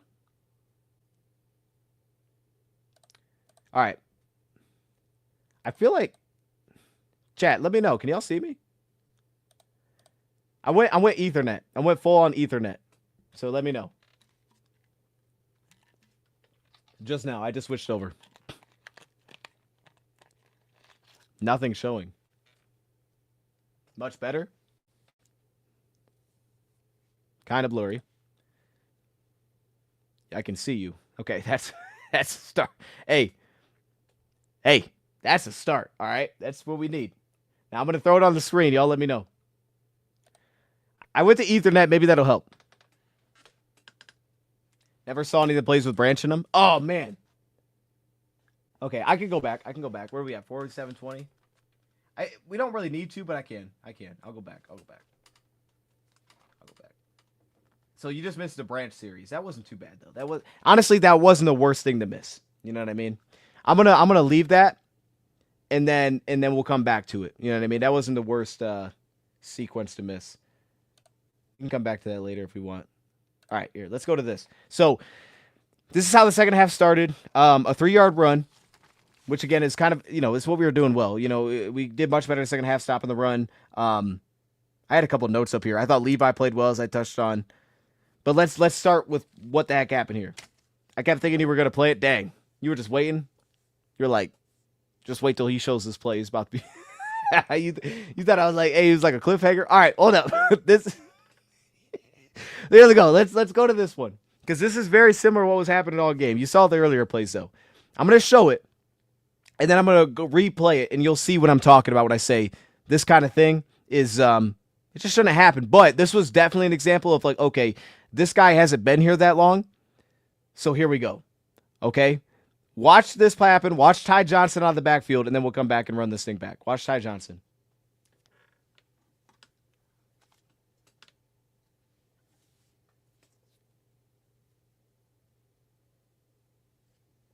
So, after a 3-yard gain, I've shown you Khalil Dorsey give up something that we were in a good spot for. I showed you on 3rd down, a stop plastering a route. And now I'm showing you after a 3-yard gain to start the second half, we let them get across the 50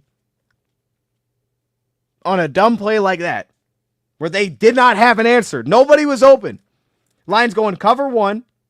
But the issue becomes is this. It's ridiculous. It's definitely ridiculous. So this is the play that I showed earlier. This is why I pointed out. The Lions a lot of times are going to bump their coverage, right? So if the running back releases, Quan will take the back. Jack steps over and takes the inline tight end. The problem here becomes Quan is on-ball press pre-snap. You see how he's not a stack backer? He's on-ball pressing this. So what happens is he locks the tight end. He doesn't bump anything. He just stays with the tight end regardless of what Ty does. The issue becomes is now the communication gets messed up. Whoever you want to throw it on, Jack then bumps over to the tight end, assuming that Quan's basically going to take the running back, and they both cover the tight end. Nobody covers Ty Johnson. So watch it here. You'll see what I'm talking about. Quan, on-ball press, he's pressing the tight end right here. Jack Campbell sees the running back release. Now he gets kind of bumped off his route, which kind of becomes a check release. So Jack Campbell jumps over to the tight end. And now at this point, somebody has to find the back. And for Jack Campbell to go take the tight end because he's basically chipping and then releasing out into the seam, and then Quan Alexander on-ball press, I think this is probably more on Jack Campbell because it's in a really tough spot to pass this thing off. You see that neither of them are covering the running back at this point. And Josh ain't even looking here. But it's taken us forever to get over there. Campbell takes a goofy angle. He falls underneath the route, and now you got a big play out of it. It's just one of those plays, again, where it shouldn't happen. You do good everywhere, right? Look at this. Running hitches. Everybody covers it up. Honestly, a couple of these look like a spy. I mean, I'd have to ask Aaron Glenn himself, but some of these look like the Lions were even playing a spy. In this case, I'll say it was just a rat backer here dropping out. But some of these look like a spy. They started to use Ben Neiman as kind of like a spy. It's like, hey, this guy, let's make him a spy on our defense. But that's super fixable. That's just an easy mistake. They had literally nothing, and you bailed them out again. This just kept happening. And some of it, like, I'd give it like half credit. Hey, you got a really good quarterback. He's doing his thing. But there's nothing special here. It just can't happen, man. It just can't happen. You can't allow that to be a 30-yard gain. So that's how the second half gets going. And then on this next run, they end up picking up 6 yards. So then we got back to, we got gashed a little bit, which isn't great. We'll see the touchdown, and we'll also see this play. I'm trying to see which both of these were. This was a 6-yard gain. They get up to Quan Alexander again. I thought Long gave us more. He allows the guard get up to him here. He's not reading the polar. You know what I mean? He's late even if he is reading the polar, he's late. He's late, so he's allowing himself to get sealed up here. Then you're kind of just outnumbered because then at this point, it's like Levi really has to be able to play 2 gaps in this spot. He has to be able to get over his block to make this possible. You got Jack Campbell settling into the slot. You have 2 deep safeties on the play, so you're getting no extra run defender, and you have a quarterback to deal with. So they're going to power run. They're just outnumbering us. Levi gets sealed off here. He had a good game, but this wasn't his best. And then Jack Campbell steps down. Jamal Adams actually steps in. Finally, see, now this is growth. Because I showed you earlier, like, I don't know where the heck Jamal Adams was going. He dove on the screen. This time, Jamal Adams, you see him step in the screen. He jumps towards the outside. He actually contains this. But Jack Campbell in this case gives up the inside, right? So it's like, this is one of those plays where gap-wise, Jack, you got to be in the inside. Now, last time, he allowed it to get outside, and Jamal Adams wasn't there. This time, he's like, all right, great. I'm going to give up the inside. Well, it's like, well, that doesn't help anybody because now Jamal actually does his job, and here we go. And I thought there was some of that where it was like, okay, to a point, it was like, man, we're trying to do each other's job. This wasn't awful. This was a 6-yard gain, but it wasn't great either. And I thought some of that was just good by them. I like what DJ Reader's doing there, by the way. DJ Reader actually got in on that tackle. Shout out to DJ Reader. We're going to need him a lot. And then they score the touchdown. They end up scoring a touchdown. Just goofy big plays. I'm going to show you guys a touchdown. This is what I think the Lions started to go to, is kind of slanting their front. But you're going to see they're going to end up missing a gap here.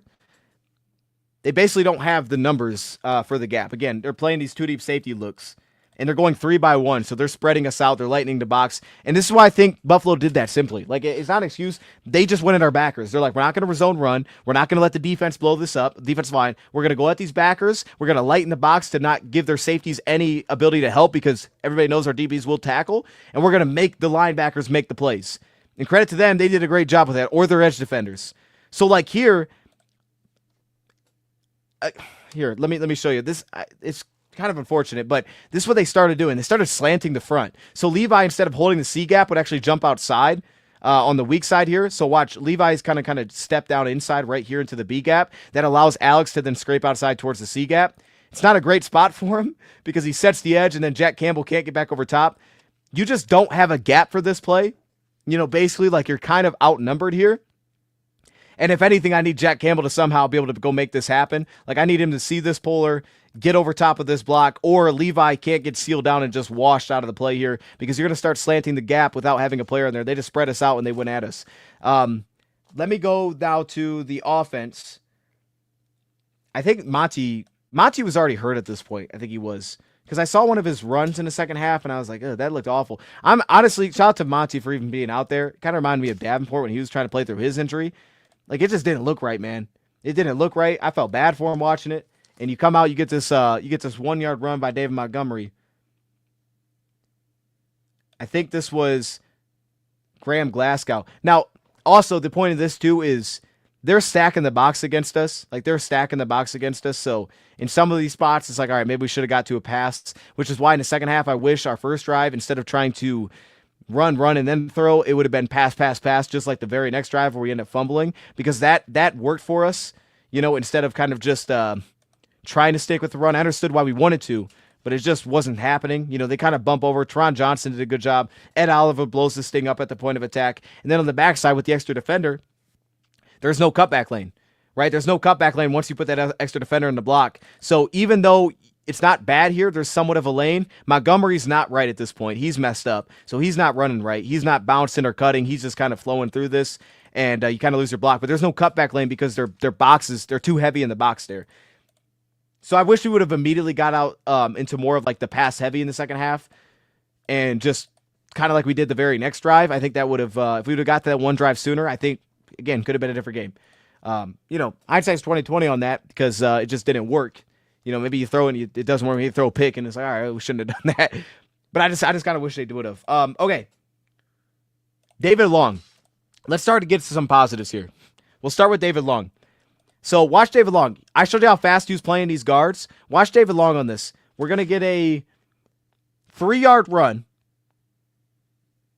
And watch David Long here. I think we have a couple of these plays. You see how fast he's playing that?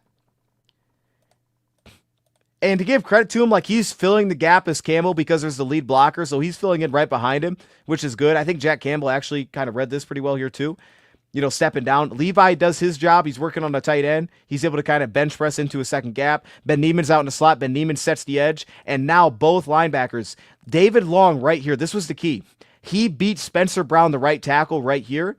He beats him to his spot. So watch Long again. Watch him beat Spencer Brown to the spot. Right there. He's over top of it immediately. And he ends up getting in and making the stop. Maybe this was just a David Long game. Or maybe it was also the aspect that going forward, we need more David Long. That just might be what it is. The aggressiveness, I think he started to flash last week, was a very big positive. And he was playing with his hair on fire. And it gave us the juice that we needed to do things like that against the run. So credit to David Long, man, because he added so much. He added so much for us there in that second half. And then, you know, they kind of ran the rub route. Let's go to... So we got a 2nd and 8. Let's go. I'm going to jump ahead a little bit. This was the 10-yard broken play. Yeah, again, there's nothing special about any of this stuff. The Lions actually covered this well, and they pick up 10 yards. Do we get JRB back? Who's JRB? Oh, Jalen Reese-Maybin? You talking about Jalen Reese-Maybin? It sounds like he could also be back at some point, but they are very up in the air on him, if that's who you're talking about. Like, they're not sure. He could be back. He may not be back. But watch this. Lions actually play this well. So, they motion across here. They go to this 3-by-1 look again, just with a fast motion. Watch how Jamal Adams plays this. So 2 deep safeties. Jamal dives on this. He dives right here. Forces no throw for Josh Allen. He also decided not to hand the football off. So he doesn't have anything right now. But then one-on-one in space, we don't make the tackle and he picks up 10 yards. Like, you did everything right. You did everything right, and he gave up 10 yards. I think DoseOfDion during that play was like, yo, just stay on your feet. Then we cranked it up finally.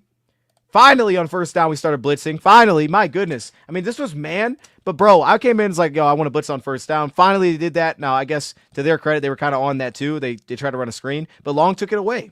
You know what I mean? Long sat on it. It was incomplete. So, finally, they started blitzing on the first downs. It was great. It was like, thank goodness. And then this. What is Ezekiel Turner doing here, man? I mean, we'll keep this one short and sweet. It's another cover one look. You're in man. You have one rat backer. That's Ezekiel Turner. And immediately Josh Allen's just going to take off and run. Because Aleem gets pressure up here, so he takes off. He doesn't play through the block. He gets upfield, and you lose contain right here in the B gap. So now watch Turner. It's like, bro, you got to go hit Josh Allen. He stands here flat-footed. And honestly, I'm watching this, and it reminded me of the play last week where he ends up getting the tackle on Jordan Love, but he kind of got cooked in coverage if he would have thrown it to him. And for whatever reason, Turner looks like he plays kind of flat-footed. Like, the dude can absolutely fly, but he looks like he's a little bit flat-footed, change of direction-wise. Instead of, like, popping and hitting, right? Like, pop your feet, let's go get the quarterback, attack. And he kind of just gets flat-footed right here, and he's just standing there. It's like, dude, what are we doing? You can't do that. And you give him a first down. Again, there's nothing there. He's having to resort to take it off, and you give him a first down. Now, the defense did settle in because that was on a 2nd and 10 after the screen that they blew up. The defense settled in a little bit. Let's get a run stop here. A run stop. Look at Levi. Hey, I'm going to give some Levi love because we're going to see him a lot going forward here. How about Levi right here? And Levi started to play some DT for us here. Look at Levi. We see you, big dog. Hey, Levi, we're going to need you, bro. You know what I mean? Levi, we need you, dog. Right here, he's working inside Spencer Brown and Osiris Torrance. Watch him right here. Bam. Shed that block. He said, get off me, dog. And he forces that outside. Branch finishes it off. Now they're backed up.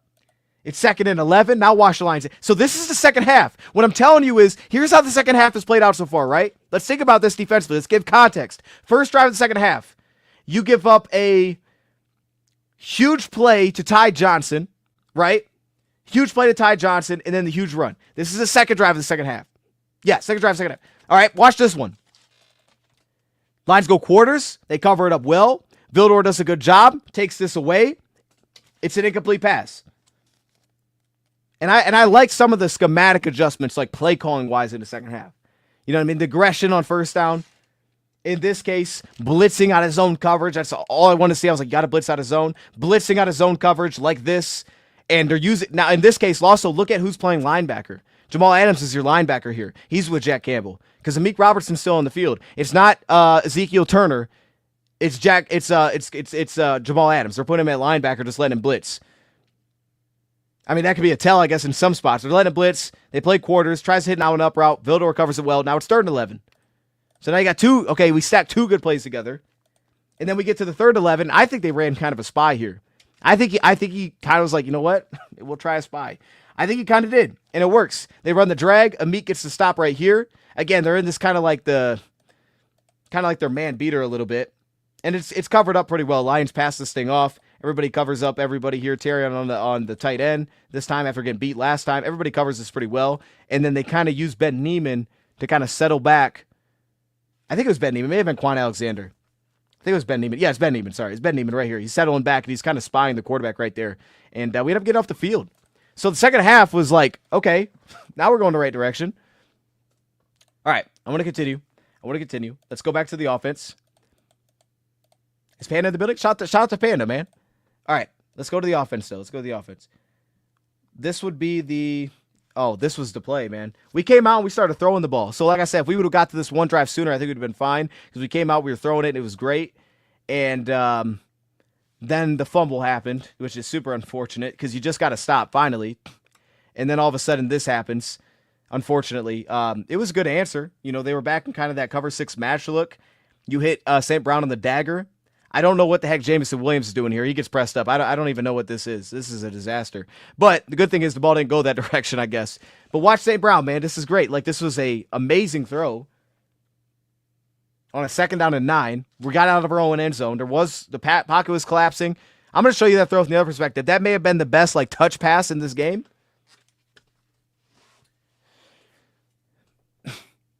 Let's look at this. What do you think people are saying? What do you think about people saying their 3rd-round developmental picks are killing us and therefore a mistake? Or they're killing us? Who is that? Braddock Martin? I don't know if he's killing us. I thought Braddock was up and down last game, but I thought he was fine. I don't know. I thought he was up and down. I wouldn't say they're killing us though. I mean, yeah, I don't. You'd have to add context to it. I'd have to have context. Like, was there this guy that we could have drafted instead that would be, like, if we did that, then I could go somewhere with that. But just to say that in general, I don't think I have a good answer because Manu was a 4th-round pick, right? Like, he was actually 4th round. We traded a 3rd-round pick. To your point. So the Broderick one, I think he might become necessary here. We might need him again. And I'm fine with that. It's still a little bit to know. And then Manu, I have no idea. I have no idea what this is going to turn into. But if it turns into anything, we got something, and that'd be fantastic. But this throw was great. Again, pass protection was solid. That was beautiful. And then he just so happens that he fumbled. It's not like Saint to fumble, but he fumbled. It's not like Saint to drop passes either. And he had a couple plays that were just like, yeah, that's not, it's probably not our day when he's doing stuff like that. It's not really normal. All right, let's go back to defense because we had a chance, man. We had a chance. We had a chance to get off the field again. And then we get Jack Campbell and St. Brown on this 3rd and 2. This 3rd down and 2 conversion we give up here. Would you want Betts back from the Canadian League? No. Is he back in the Canadian League though? No, I don't know. I mean, if we, maybe next year if we give him another look, I don't know. I don't think it moved the needle for me, to be honest. I like Betts though. I thought he was cool. He didn't do much as a pass rusher, to be honest. But I mean, I don't say that. Like he kind of came along when he first got his opportunity, which was cool. But I don't think he did enough to make the team at the time. But I don't know. I mean, if he's balling right now, if he's balling, hey, hold up. You know what I mean? If he's doing his thing, you know what I mean? Show me what he's doing. All right, I think this is the one. Yeah, I just don't know what we're doing on some of these, man. I don't know what we're doing between the edge and the linebackers on some of these, man. Because, like, on a play like this, like, on the backside, you got 2 guys spilling, which the first thing I don't like, right? If Levi's playing a B, he's got the C gap, and then Jack Campbell's also spilling out there. I don't love that already because, like, you should have the Zidane Zedarius. Jack Campbell's also racing out there. I already don't love that. But then where the ball actually goes, and this is a chance to get off the field here. It's short, but it's a chance to get off the field. Also, putting Pat O'Connor nose tackle is not great. I'll be honest. Like, I think he's going to have to play more 3 for us or a little bit wider. He does a nice job at times, but it's not great. But anyways, let's go to this one. So, where are we at? I think this was Muhammad here on the edge. I think this was Muhammad. Yeah, this was messy. Muhammad was super messy on the edge in this game. He was super messy on the edge. Like this case, and this is kind of like I was talking about, we were slanting, so we were like slanting inside when the adjustments. We would slant into the B gap, and then we'd fill out and spill out into the C gap. So like here, we're not really doing that. So he takes the inside shoulder, then Turner's got to get outside. Actually, we played this one pretty well. Turner just doesn't make the play here. And I think, again, we're going to see more David Long going forward. It's tough matchup. This is not what he's really built for. But the play was there to be made. He just got mauled out of the play, really. Like, actually, it wasn't played that bad, right? He takes the inside shoulder, spills it outside. Turner's got to fill outside. This was played well. I'd like to see us get over the block here. But Turner just he's unable to set himself down. And he gets pushed out of the play. And then kind of the same thing with Muhammad. But Muhammad actually makes the tackle. That was more so on Turner than anything. But I actually don't have an issue with how they filled that. I didn't remember that one, but I don't have an issue with how they played that. They just didn't make the stop. That was just a personnel thing. We just didn't make the stop there. So that's that one. All right. Where do we want to go? Let's go. We got a pretty big gap here. Let's go back to the next defensive possession. I don't want to add extra plays because there's so many. Y'all can see how long this thing is. I don't want to add too many plays. And I know I'm leaving out some of the good, especially on the offensive side. But the title is what happened. You know what I mean? So I'm trying to focus on that. Okay.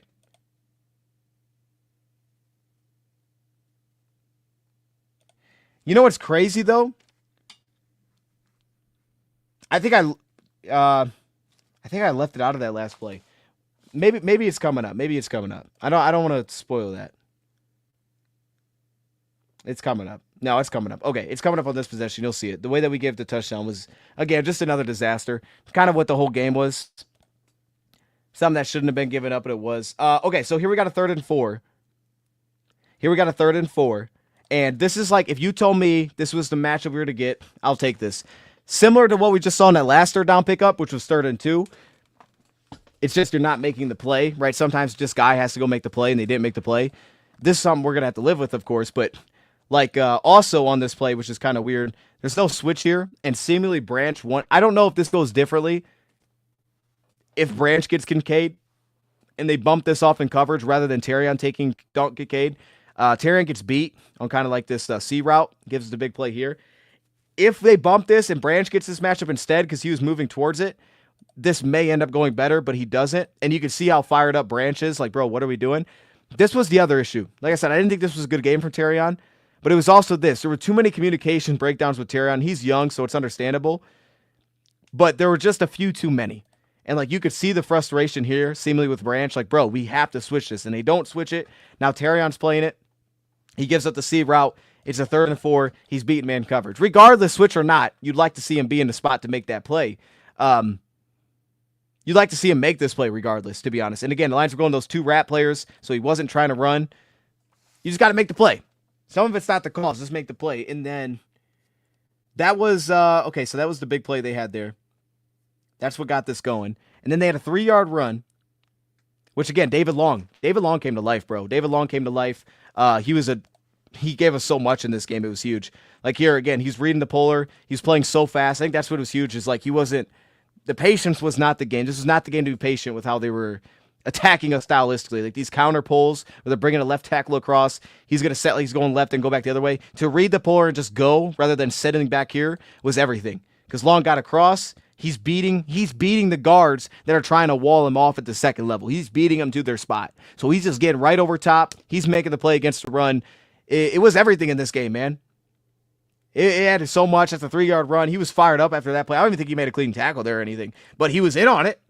So I'm mad at him for being fired up. Here we get a missed throw. Again, more of this.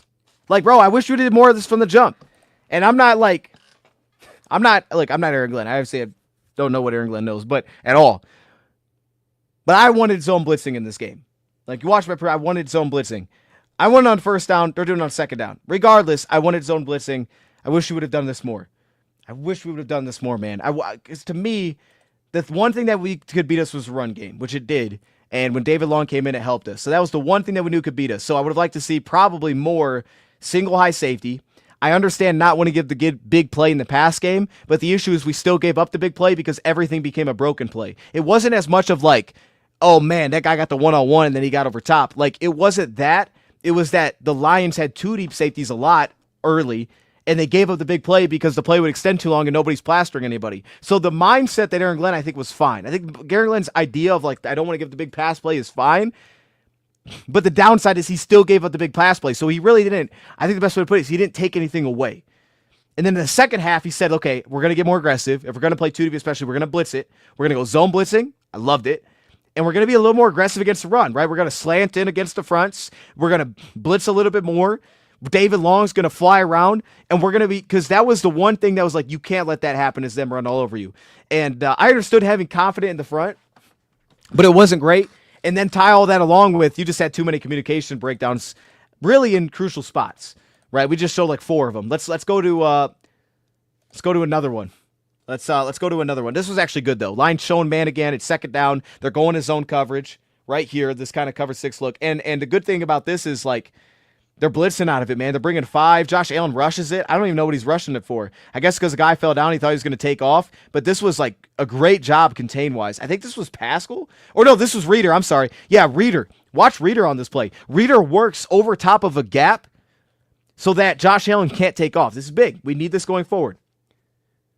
Josh Reader's going to go A-gap. Watch him step back over top right here. Bam. And then he's firing at the ground to nobody. That's the game that you wanted Josh to have to play. And if we see them again, we have to make them play that. And we did at times. We were just in too big of a hole. And then you get the 3rd and 7, and this was great. Like, okay, so now let's take a second. The second half has been a lot better. If we go drive by drive, we showed the first drive, which was giving up a massive play to Ty Johnson that should not have happened, simply put, and then a big touchdown run. The next drive, the Lions get off the field. The Lions get a stop. They don't even get to midfield. All right? The next drive, which one was this one? Was this a touchdown?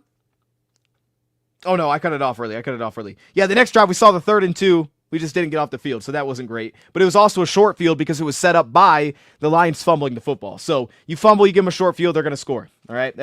You can't do that. And then this 4th drive defensively, we get off the field again.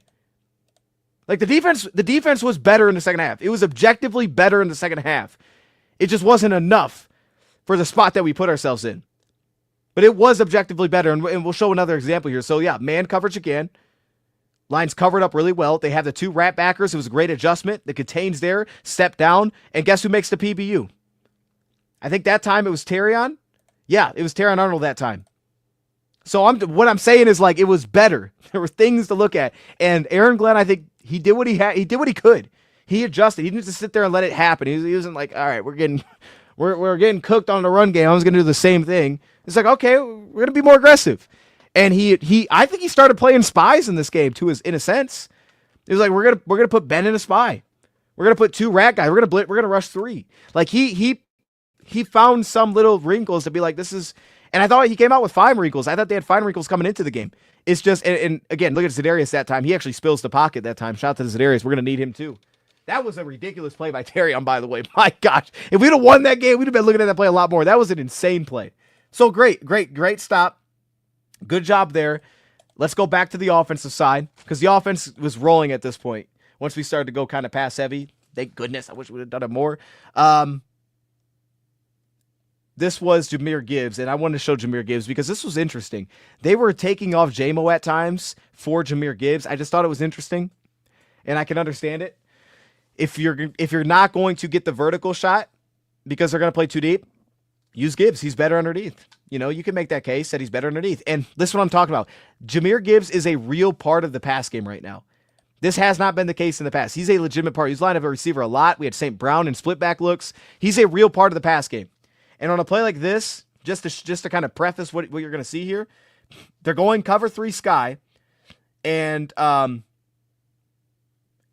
you're going to see Laporta on this play. I think it's Laporta. No, Laporta's at the bottom. This must be a different play. Actually, no, this is the play before. I'm sorry. There's 2 plays with Gibbs. I'm on the wrong play. No, wrong play. Well, this is a good one, too. I'll just show it anyway. This is actually quarters coverage. So using Gibbs underneath was great, right? It's 2nd down and 4. They're in quarters coverage. They run this 2-man concept. He kind of just breaks out late there, separates. Goff finds him. That's been an element. Goff moving in the pocket well, getting upfield in the pocket. Tim Patrick's been big in these spots. Look at the pass protection. It's great. It's phenomenal. It's phenomenal against a team that knows you're throwing. And then here, okay, this was Laporta. This was maybe read of the game. It's always one of my favorite reads, is to hit the seam. Watch how Goff reads this.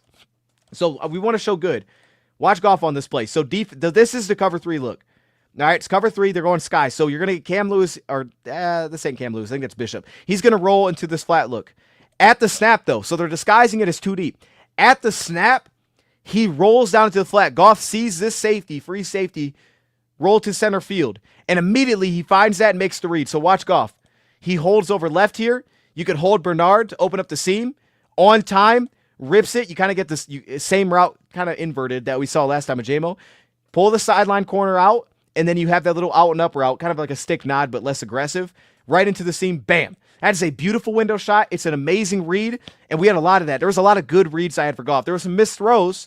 I had like 3 or 4 of those, but there was good reads for pretty much all game. Like there was a lot of really good reads from Goff, and that's always one of my favorites is when you can get a rolling free safety at the snap and you can find the seam on time and still be able to move the coverage, because that's just like 3 steps that you have to process to make it all happen. And your receiver's got to be on the same page as well. And right there, Laporta settles himself down and finds that window. So that was great. That was great, and that helped us. We ended up scoring a touchdown on that drive. It's Jahmyr Gibbs again. You know, you kind of check it down to him, moving around in the pocket. He makes it happen. Let's go back to the defense. Oh my gosh, I forgot. Yeah, that was the onside. So again, all right. Now I don't have an issue with this. In the flow of the game, I didn't have an issue with it. But looking back, I liked how our defense was playing. I thought it was much better. It wasn't perfect. I can understand we weren't stopping the run incredibly well. But I think there's a case to say they shouldn't have done this. I'm not mad at it, though.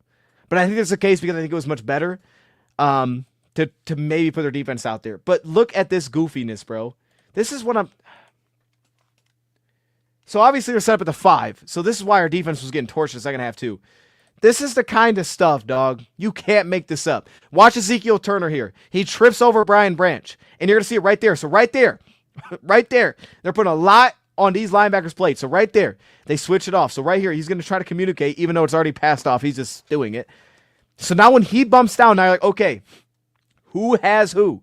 Because I had Dalton Kincaid. Now you're taking Kincaid. If you had Knox and you have Hollins, do I bump down and now take Knox? That's the assumption, right? So now Campbell, he wants Campbell on the play, I think potentially to bump right here because Campbell could go to the middle field instead of staying in line here. Or somebody goes middle field. That way they can deal with the running back. There's no adjustment there, which isn't great already. But the second aspect of this is now he takes the running back out of the flat because he releases that direction, which is good. It's good on the fly adjustment. Running back releases. He goes inside. Let him take the inside guy. Good job, Campbell. Turner, good job. Good job so far. Now at this point, the decision has to be made.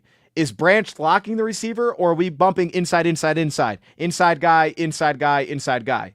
Because seemingly not. Branch is seemingly playing Hollins. He's matched on Hollins. They don't want to switch the receiver. But because of that, Turner trips over Brian Branch right there, and that's why he's walking into the end zone. So there was actually some good on that play. It's just some goofiness to give up a touchdown. It's frustrating. It happened too often. And unfortunately, our defense didn't get a chance to really show anything there because we set him up in a bad spot. And yeah, I guess, the onside shouldn't have done that. The reality is the onside shouldn't have done that. It did, but it shouldn't have. This was a great throw. This one to Jamison Williams here on that deep out route. I mean, my goodness, that was money. We were hitting some throws in this game, I tell you. But let's go to the play I actually have focused on here. Laporta underneath, gets us a first down. And then we have this play. This was a cover 3 blitz. Look at how fast Goff was processing in this game. So he's going to run the hitch. He's going to hit Laporta on the hitch route. And then you're going to have the dagger set up. That's going to clear out for the hitch. They're going to blitz the B gap. Bam. Bam. 3 underneath defenders. Roll. So watch this. I think they simulate it. Yeah, he drops here actually. 3 underneath defenders. Goff feels that pressure immediately and drifts away. Watch. Drift out. Find the hot. Who's the hottest read on this one? It's Laporta. Settles down. Puts it on before he turns around. That's what Goff was doing in this game. I'm telling you, we're in a good spot. We're in good hands with this pass attack right now. And this is a great example of that. To fade out of it, find Laporta on time like that versus the blitz, amazing. Amazing. I mean, this was amazing. This is the kind of thing that we need going forward, too. And a good job by the pocket for the most part. But that was good. That was really good, man. Like I said, he was playing a great game. Makes it play majority of the time even more boring. I hate that you have to announce it. I completely agree. I think it's whack as heck. I wanted to show that one. And then we had the touchdown to St. Brown, which I want to give some Ben Johnson love. Whoever you want to give love for this. I thought this was a cool play. Actually, this wasn't a touchdown. It was just a first down. Watch this play to St. Brown here. This is a good little design, bro. I saw this, and then Goff kind of no-looks it, which sets it up. But it's a cool little setup. Like, it's not that deep. They're kind of in, like, their quarters match coverage here. In the red zone, a lot of teams do this. Kind of like that red 2 almost. But watch how they run the 2-man here. So you get the vertical route here. Fades outside, runs back inside. It's kind of a clear out for St. Brown. St. Brown is going to settle then underneath this and kind of run almost like a whip route back outside. But because of how it's set up, watch Goff here. So he starts his eyes out wide. And then when he comes back right here, you can see how the outside fade peels the linebacker vertical. Peels the linebacker vertical. All right, now the cornerback... Now he's thinking he has that responsibility because St. went inside, so now passes to the linebacker, I'll take the outside release. But then St. Brown dials it down and says, I'm breaking back outside. So now all of a sudden, this guy's back in conflict. And keep in mind, this is a 3rd and 9. He's throwing this like 4 yards. This is a 3rd and 9. So now Goff, we'll see if from another point of view, just no looks here, the linebacker. And you'll see him right here. You see how he starts drifting inside? That's because Goff's looking inside and then throws it back outside. This is a really cool play. And these are tough spots. These are tough spots. The last time it was a little off script, doing a little extra. This time it's an awesome play design. And it's executed really well. Look at this. Kind of no looks it. Bam. I love it, bro. I love it, bro. We always got a little something for teams, man. Even the hook and ladder at the end was a little something. I mean, I wish we capped off like an amazing comeback. But it's still cool. It's like the hook and ladder was smart. It was 4th down. What are we doing? Who else does that? It was great. It was great. And I don't think that ever gets old. It's always going to work. It should always work. All right, let's go back to defense here. And this was... Now this, again, this is kind of just selling out for the run. That's why stuff like this happens. But it shouldn't happen. It's still one of those things where it's like, this shouldn't happen. You should be matched up here. You should be matched up. This is jumbo package. You should be matched up. You get a chip, and then he runs up to the seam. Branch or Ben, someone's got to have this. And it's probably Ben Neiman. It's probably Ben Neiman right here, right? It's probably how it is. And Ben Neiman drops it off to Branch, who doesn't cover it. Quarterback runs and sweeps it outside. If Ben takes this play, if Ben sticks with the tight end to chip and then take off, and Branch can settle into the outside, there's it might be difficult for them to pick this up. They may have a chance, but if we get the right pursuit, maybe we can squeeze this back inside. But it's a good design. They kind of show it as a run. They kind of roll it, and then he makes an amazing grab.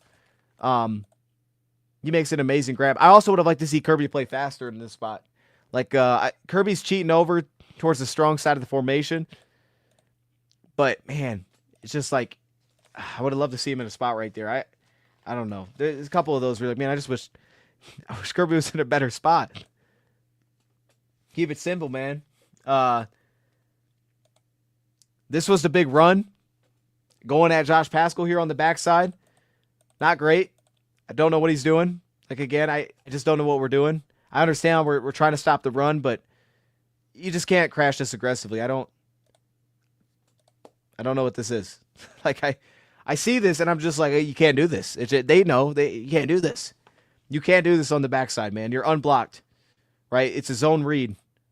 It's a power read. It's a quarterback keep. We can't have this, man. Why are we crashing? Who are we crashing on? What are we doing?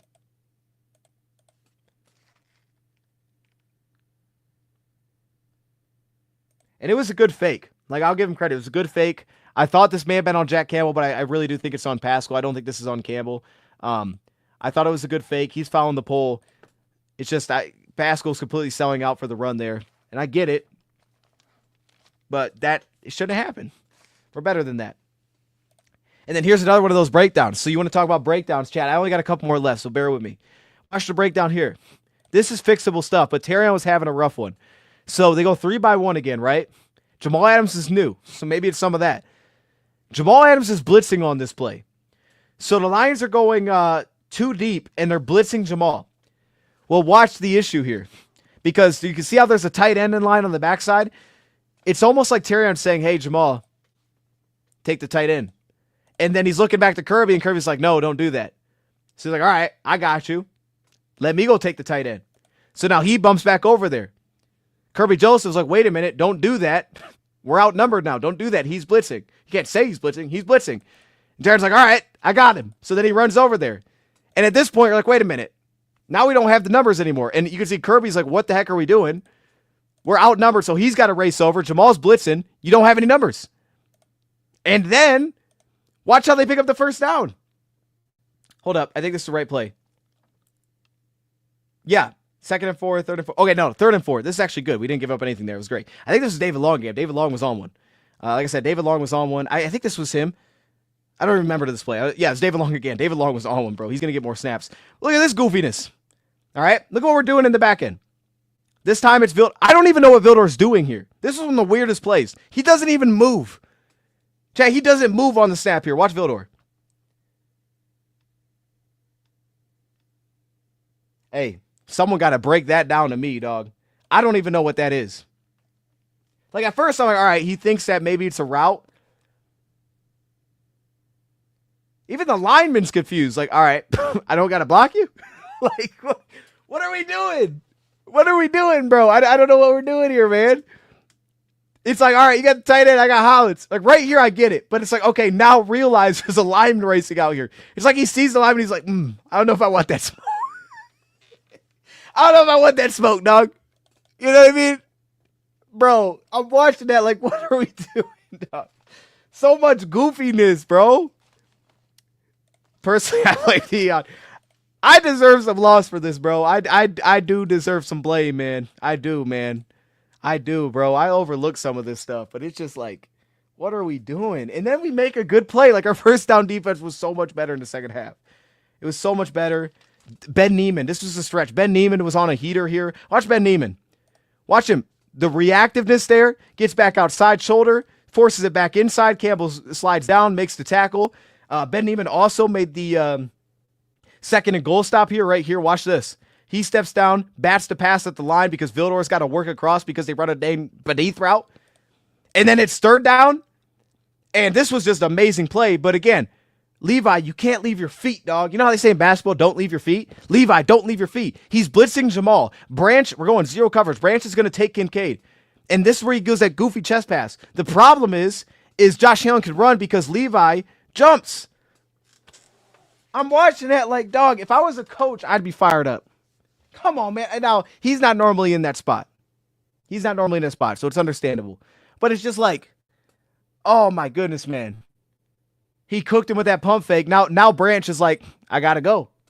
Unless he was confused too, I gotta go. Someone gotta go. He's walking in the end zone. There's nobody back here. And I'm just glad that didn't stand. I would have been so disappointed if that would have stood, man. My goodness, dog. I don't know what we're doing, bro. I'm telling you, Hungry Panda, man.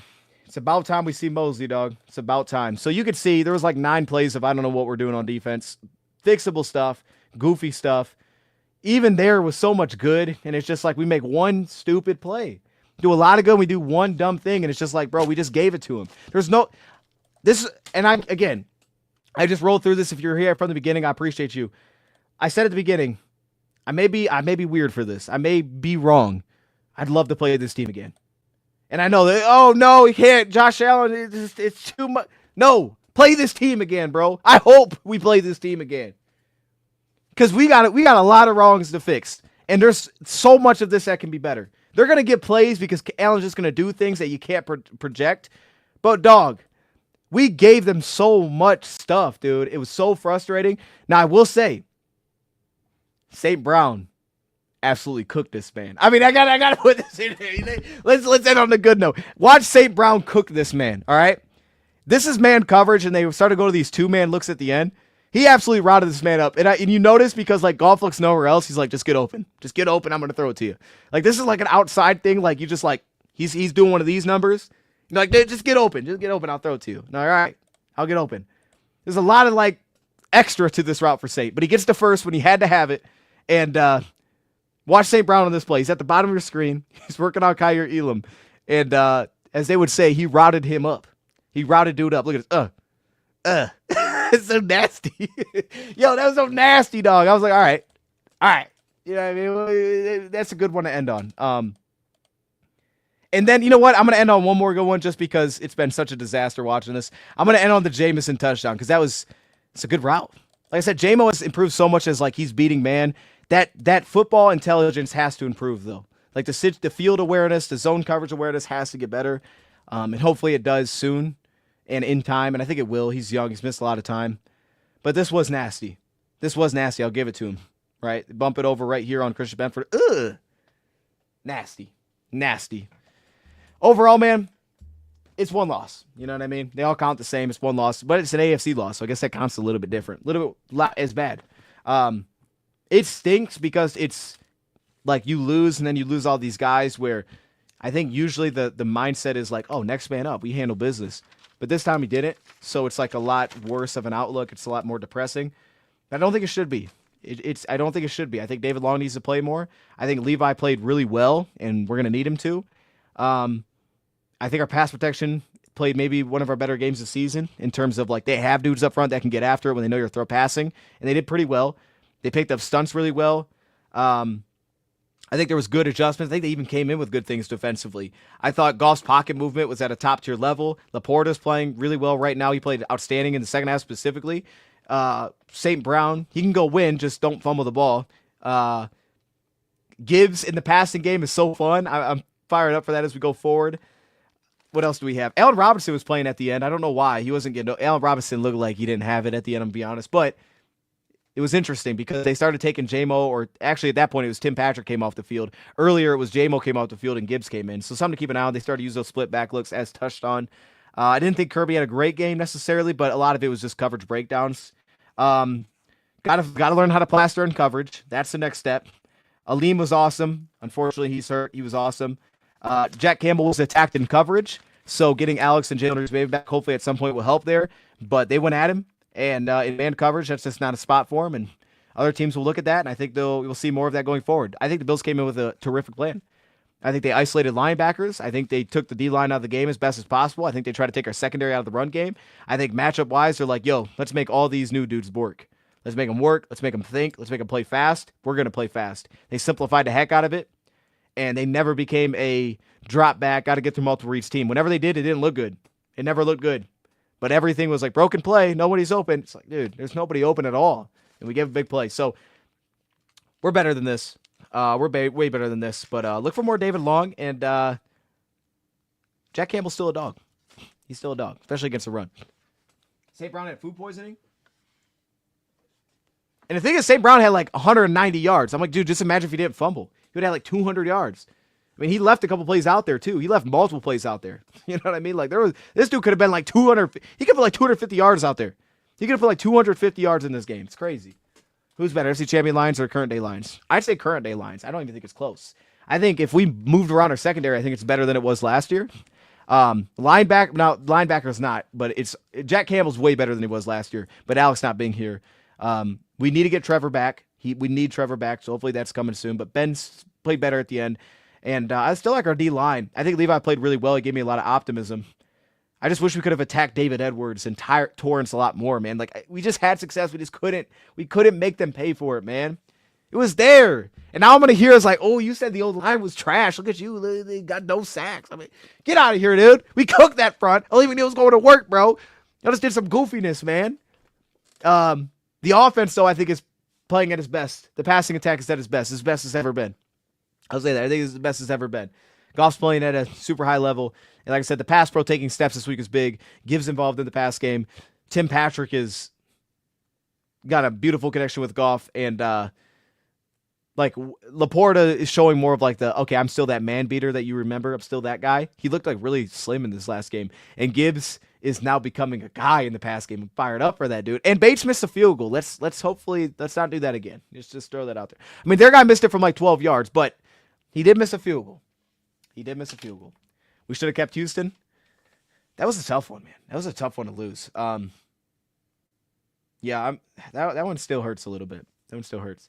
KJ will get an int. We'll get hit int. I must have read that wrong. Looks like Vikings are up by 15 with 4.5 to go.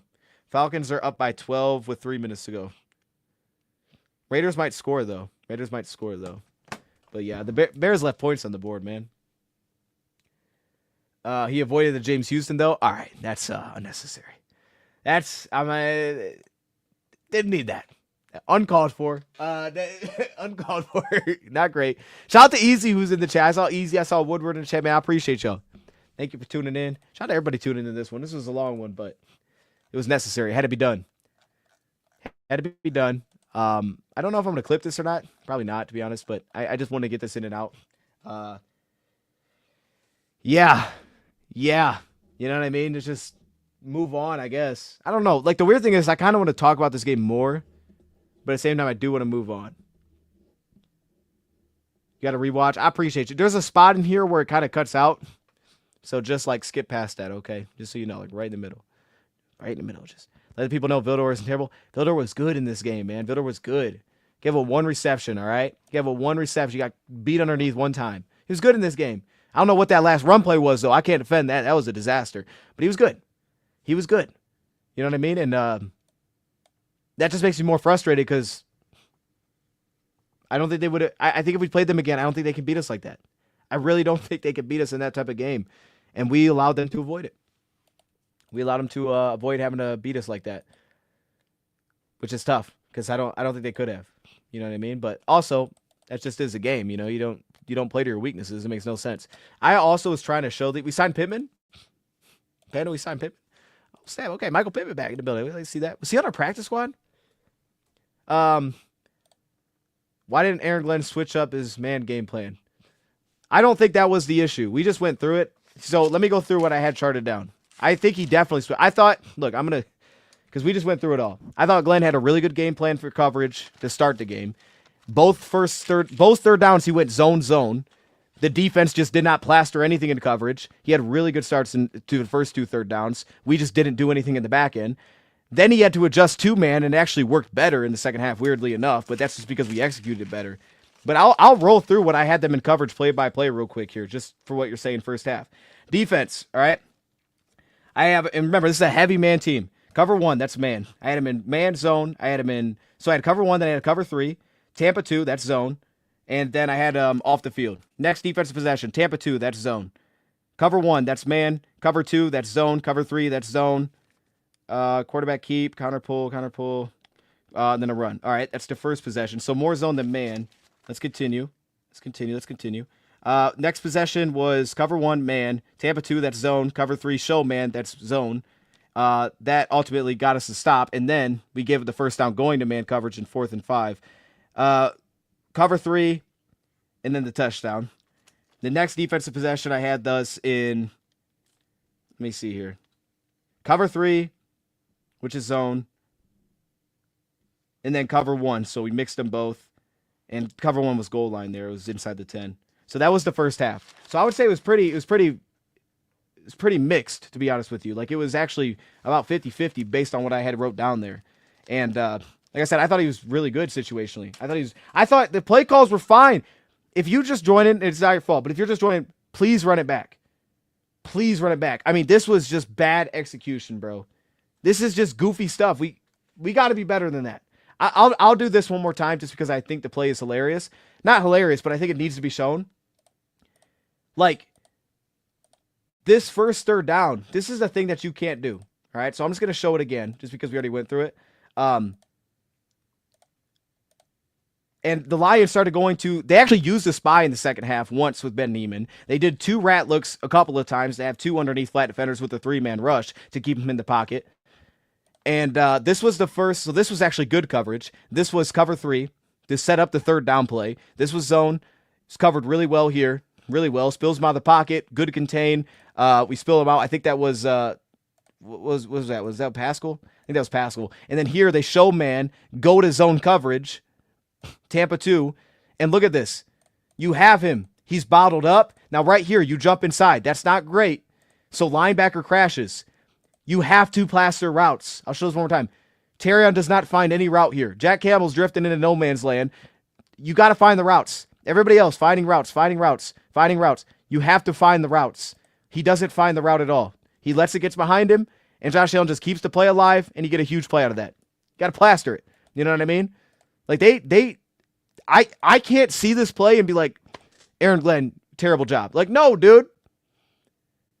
You understand the assignment. We all know the assignment. If we know as fans that Josh Allen is most dangerous when a play becomes broken, as a player, you know the exact same thing. As a corner, I cannot be watching the quarterback when a play becomes broken. Find someone and take him away. Why are you watching the quarterback? What good is coming from right now, Tara, looking at the quarterback? What advantage is he gaining right here? What is he going to see? Nothing. There's nothing. Because is he going to stop him if he runs from here? No. Right? If he throws it, who's he defending? Nobody. He's just walking around. So, like, that's the thing, bro. It's like, I don't dislike at all what Glenn did. And if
Well, I don't know what happened, dog. But we're back, kind of. We're kind of back. I don't know what happened. I think I accidentally turned off my computer.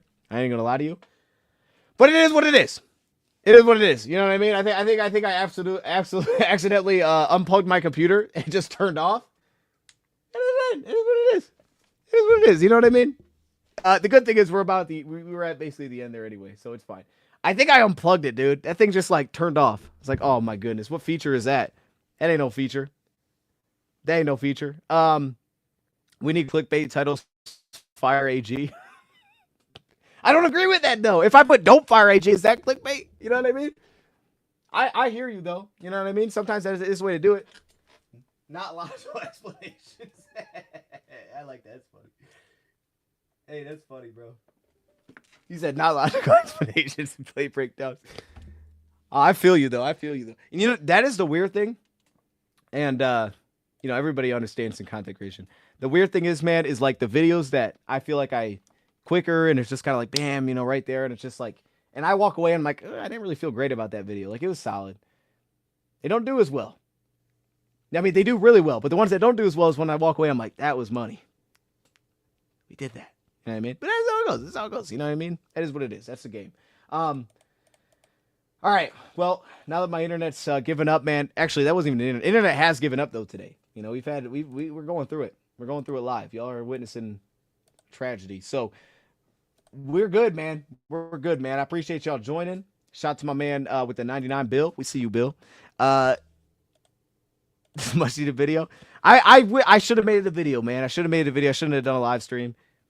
Because live streams don't have that replay value. You know what I mean? But I don't know. It's going to be hard to clip it, but maybe I'll try to go through and clip some of this. I don't know. But the point is yeah, we had to do this. But there was too many clips, bro. I started going through it and I was like, bro, I can't do this as a video. I'm going to be here all day, dude. Easy note, the film was an hour 40, dog. The film was an hour 40 today. It's like, what are we doing, man? And usually I break that thing up. I ain't gonna lie to you. I'm like, all right, let me break it up a little bit. You know what I mean? Split it up. It's like, nah, I got to get it done today, though, because we got some deadlines this week. Man, I don't know. Colleen with the 5-piece. Free Dion. I appreciate you with the 5-piece. Thank you for that. No, what is the picture? Oh, now you got the Sonic and Knuckles, man. Y'all need to change those, man. You can make me sad. I got the Sonic and Knuckles, too. I feel like there's bad luck here. This is bad, bro. Look. Oh, snap. This make me sad, man. We got the, you know, was that Mufasa up there? We got Sonic. We got Knuckles chilling. Knuckles ain't even looking the right way. Come on, man. And now it's devastating, bro. Sorry. Dang. There was a spy on a couple third downs. There was, man. There was. I would call it a spy. Especially the Ben one. I would absolutely call it a spy. That dude was way too shallow. You could call the two like rat defender, the flat defender zone. That's fine. You know what I mean? Because if they threw a hitch, whatever. But I think so. I think that he did. I think he's like, yo, we have to do this. And I respect Aaron Glenn even more for that. You know what I mean? Because Aaron Glenn's like, whatever you want to call this, whatever. We have to do this. We have to try something. And I give him credit. He tried something. He's like, we're going to try something to stop this garbage from happening. And he did. I think the back end let us down sometimes more than the front. I missed a comment, though. I missed one. I don't want to miss them before we get out of here. Oh, this was a question. That's why. I think he played one with Ben. When Romo was saying it, I don't think Romo knew what he was talking about. Romo was all over the place. Let's be real. But there was one with Ben for sure at the end. Romo doesn't know the Lions like we know the Lions, though. So he's just assuming that we're running a spy, I think, because that's what most teams would do against Josh. Romo was all over the place. He was all over the place. But point is, I think at one point there, you could argue a spy. You can call it a rat defender, too, whichever one you want to call it. You know what I mean? I already clicked on that. I appreciate you.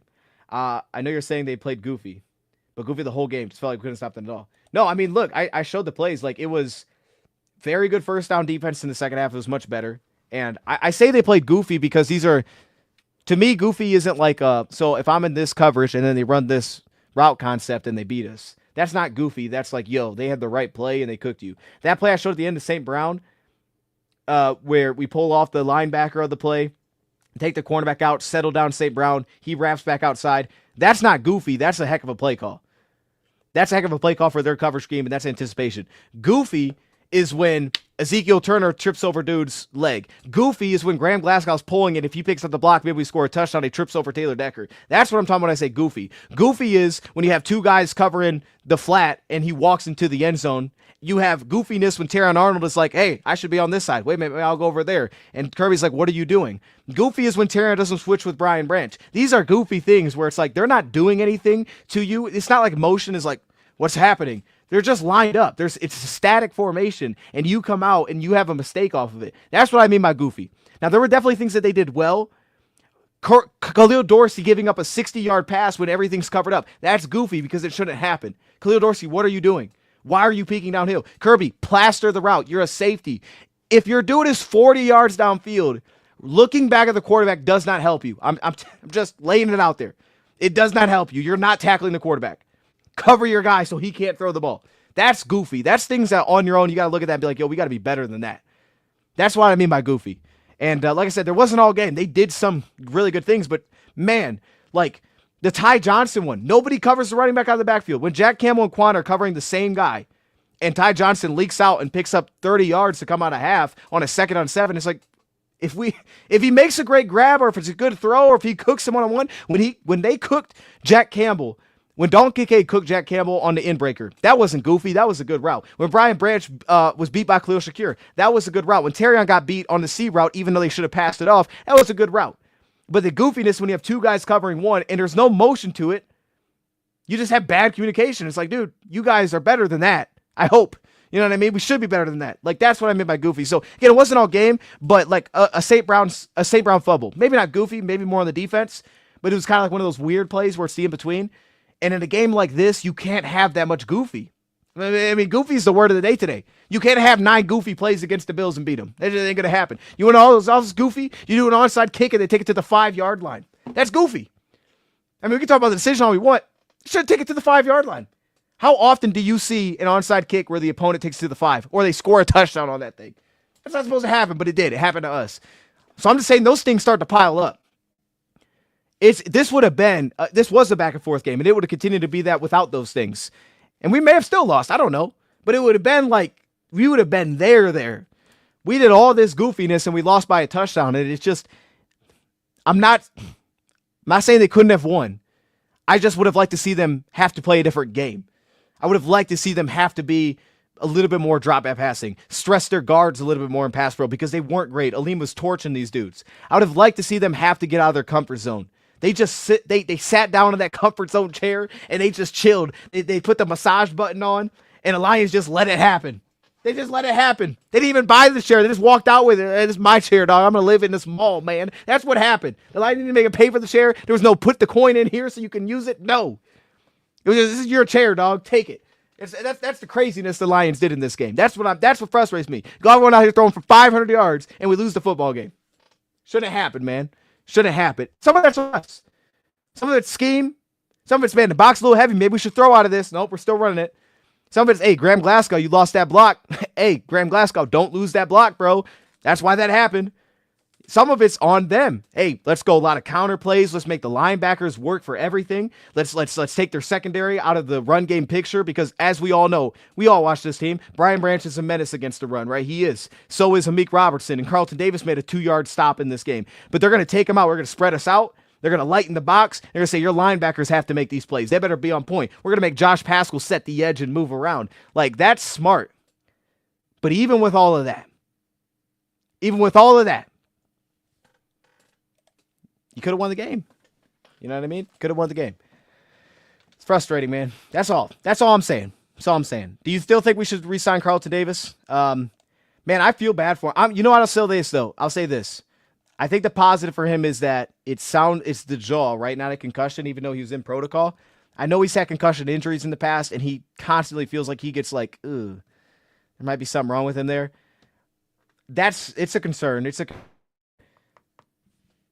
It being a jaw injury makes me a little bit less worried because, like, I don't feel like that's probably going to be an issue again. He just has to stop ducking his head it's the danger. You start ducking your head when you're hitting running backs on the leg. It's like, yeah, that might happen.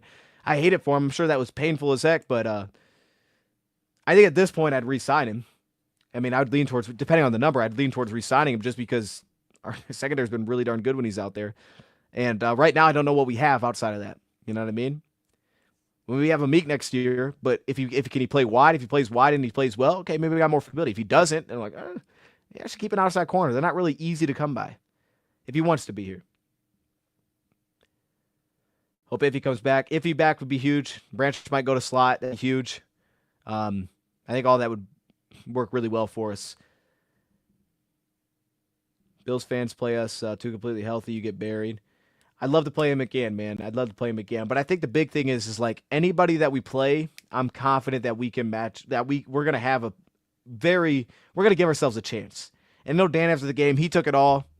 He took it all on the shoulders, like, or like, you know what I mean? Like, hey, it was on me. I didn't have the dudes ready. That's what Dan does. And I appreciate that about him. And that's probably some trueness to why they did things. You're like, oh, I'm not used to seeing that. But in terms of like schematically having solid preparation, like it's hard to find games where they come out and it's just like, yeah, they were not ready for that. The best example you can point to is a game like this. We're running the football. They did have a way to attack us. And it took us till the second half to kind of find adjustments and David Long more involved because we have seen that happen. We saw against Carolina when Sam Darnold could run. They cooked us. That's the examples that you can kind of point to is like when teams have the running quarterback, Justin Fields at times, that has at times given us issues with gap responsibility. Some of that, though, is strictly players. Offensively, I rarely ever feel that. Sometimes I don't love what they're doing schematically, or even a game like this, I wish they would have thrown the ball more and more consistently. As soon as the second half started, I wish they would have came out throwing it. But that being said, for the most part, I'm pretty confident in most games. I appreciate you, Jordy. Offense has to carry us. And they should be able to, but as you know, it's a week-by-week thing, and you got Chicago next. They still have a legitimate defense on paper. We'll see how that looks in cold weather.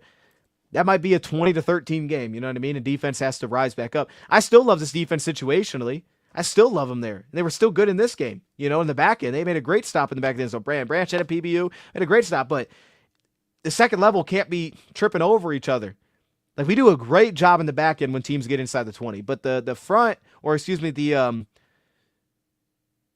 back end does a great job, but the front needs to be more consistent. And most teams don't have a Josh Allen that can take off and do chest passes, but that needs to be more consistent. Kaminsky, I think so. I don't think we got an update, but my hope is he does. I know coming into the year, they said Amos for the end of the year. They brought him to the 53. That was Brad Holmes, I think, that said that. So if he comes back too, more DN depth definitely allows Levi to kick in. I think Levi's going to play more D tackle next week. I think we're going to see him at D tackle. Now, I agree with that too, Steven. I think we should have blitzed more. Say 75% of the game, Josh Allen, different blitz plays. I agree. I think we should have blitzed more. Now, I don't think we should have. I don't know that we need to blitz 75% of the time. You know what I mean? Like, third down, I don't know that I would have been blitzing all the time on that because sometimes it was fine. I think it was fine what we were doing. But I definitely would have liked to see them come out and be a little bit more aggressive, kind of like they were in the second half on early down blitzing. Because even when they would get a stop in the first half and it was like 2nd and 7, they would kind of settle back. I just wanted more zone blitzing. Not even man blitzing. Because I think man blitzing, you tie those two things together, can get dangerous. I wanted more zone blitzing. In the second half, they started to do it. The first half, I didn't think they did it enough. Like, if I'm looking at my notes, cover 3, no blitz. Tampa 2, no blitz. This is the first half. Let me see. Tampa 2, no blitz. These are all the zone plays. There was a cover 2 blitz in there, which turned into a 5-yard scramble. Okay, that's not bad on a first down. Cover 3, no blitz. What else do we have?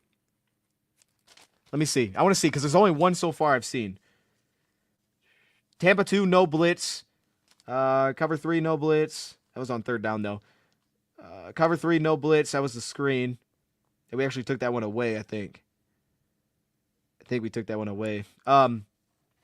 Touchdown. Cover 3, no blitz. Yeah, we weren't blitzing in zone in the first half at all. We definitely were not thinking about doing that. We were not on board with that. But then in the second half, we definitely did. I know more than that. I kind of won. In the second half, we cover 1 rat. That's man. Let me see. Second half, we had a cover 1 blitz. That's still man, though. Yeah, here we go. Second half. First zone play we blitzed. First zone play was second 11. We went quarters and we blitzed out of it. We only had one in the first half. Next defensive possession. We did a zone, no blitz there. What else do we have? We had a cover 6 blitz, second blitz in zone. No blitz there. So we've had 2. They cranked it up a little bit. Maybe not enough, though. I don't know. But the second half was better. I mean, I would have liked to blitz more. Like, I wanted to see that coming in. I wanted to see coming in first down blitzing. I thought zone blitzing was money. We did it twice, it seems like, in the second half. Once in the first half. So I guess technically more in the second half, but by 1. So I would have liked to see more of that. I feel like Vaki and Reynolds are going to go on a tear. Vaki's going to can catch. Reynolds is a hard runner. And Craig can catch too, though. You know what I mean? Vaki going to get open, but Craig can catch. I think we're going to see a lot of Craig. You know, I'm a Vaki guy, but I think they're going to lean heavy on Craig. But I'm telling you, I think if you go back to like the gap scheme, the counters and polars, and you allow him to follow blockers like that, like similar to what Gibbs does, I think you have something with those two, man. I think those two are both very comfortable doing that. And I think it's going to help us. You know what I mean? I think it's going to help us doing that. You know, kind of having those two guys that play very well and kind of the same looks offensively. I think it's going to be good for us. But it's also how much Gibbs has picked up the slack in goal line spots is massive. I seen someone use that for Hutch highlights, and I almost cried. Wait. Over My Dead Body by Drake. Let's go back to the playoffs earliest. What song should I listen to when I cry over these injuries? Oh my God. Oh boy. Dang, I don't know sad songs that come to mind, man. Sad songs. I can't think of those sad songs, man. I'll be listening to sad songs like that. You got your emotional songs, but they're not sad. You know what I mean? Like, I'm not trying to cry. I'm not trying to cry in the car, because I will cry in the car, you know what I mean? If it's like real sad, I don't want to do that to myself. I just don't set myself up for failure like that, though. Easy, you know what I mean? This you gotta listen to. I found it. You gotta listen to Curious George, Upside Down, classic. Mike knows the song, classic. Listen to that. Jack Johnson, Money. That's a fantastic song, because you'll feel like kind of sad, a little nostalgic. You know what I mean? You'll see some rainbows and stuff. You'll be like, man, this is heavy hitting. Listen to that. Listen to Upside Down. But everybody knows Curious George, dog. Everybody knows it. Mike does. Mike does know. Mike. I know Mike was a big Curious George guy. Vaki has some wiggle to him. He do got some. My head hurts for crying. The sport team. Don't cry, dog. Don't cry. I was, like I said, we're gotta get out of here soon. But I did a full show on Bleacher Report today, so it is up. It is. You know what? Let me actually show you guys, so I can show you all how to do this, so nobody's confused. But I did a 35-minute show over there. It was like a random show. I wasn't expecting it. They're like, yo, can you do this? And I was like, let's do it. You know what I mean? Because we just got the Monty news. I'm like, let's go. Yeah, for real though. The post-game speech will be interesting after that. And they're like, let's go. Can you do a show? You talk about it. So we did it. And it's up right now. You go to my page. That's the page. So go to the page. Yo, why'd I do Montgomery like that? Go to the page. Go to events, and you can see the show. I don't know why Monty like that. That's like a really unfortunate picture, man. That's a really unfortunate picture. That's tough. But bro, Monty playing with that MCL thing is messed up. That dude didn't look like he could cut at all. I don't know why he was even out there. He's insane for that. He's insane for that, dude. That dude looked messed up trying to run. And I keep going back to the Aleem one, bro, because it looked exactly like my injury, bro. Like, that's what hurts about it. Like, I'm watching it today, and then as soon as we got the news, I texted it to my dad, to DoseOfDion. I was like, yo, he tore the ACL. It looked just like mine, bro. It was the same reaction. It was the exact same reaction, dude. Same exact thing, man. It was the same exact way, too. It was like, bro. And then Khalil Dorsey's, my gosh, we didn't even talk about Dorsey in the show. Khalil Dorsey's was ugly, man. That little pick play. And I felt bad because that dude was racing to get over there. I think we showed the play, and I didn't highlight it because I forgot. But Dorsey, like, kind of like got his foot caught and just Man, that was ugly. Going through it, bro. That was ugly. But we're gonna be all right. We got the players. We're gonna be okay.